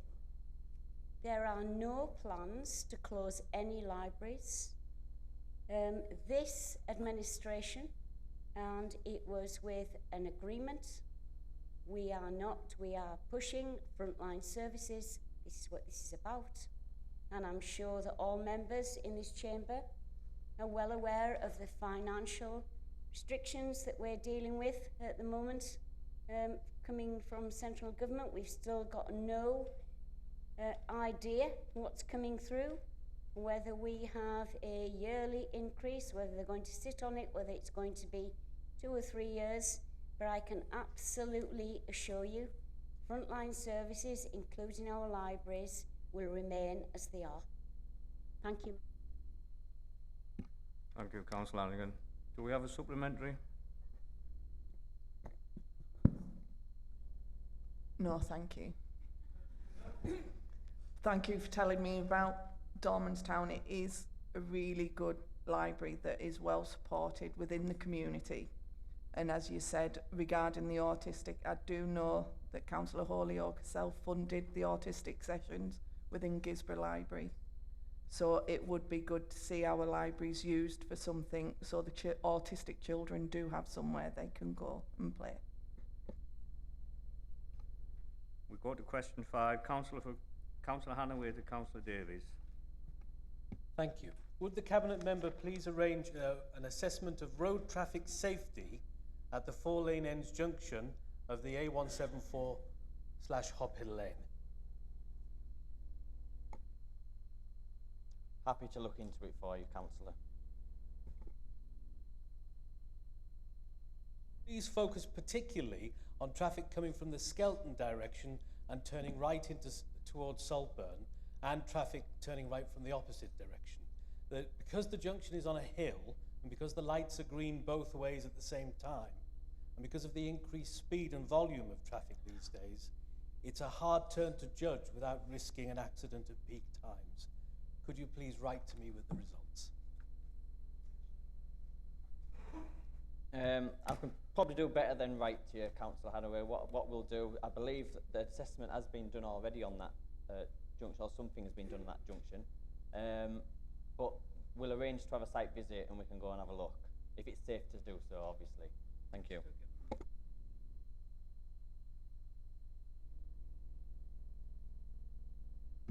Right, there's no further business, so today's meeting is closed. Thank you, everybody.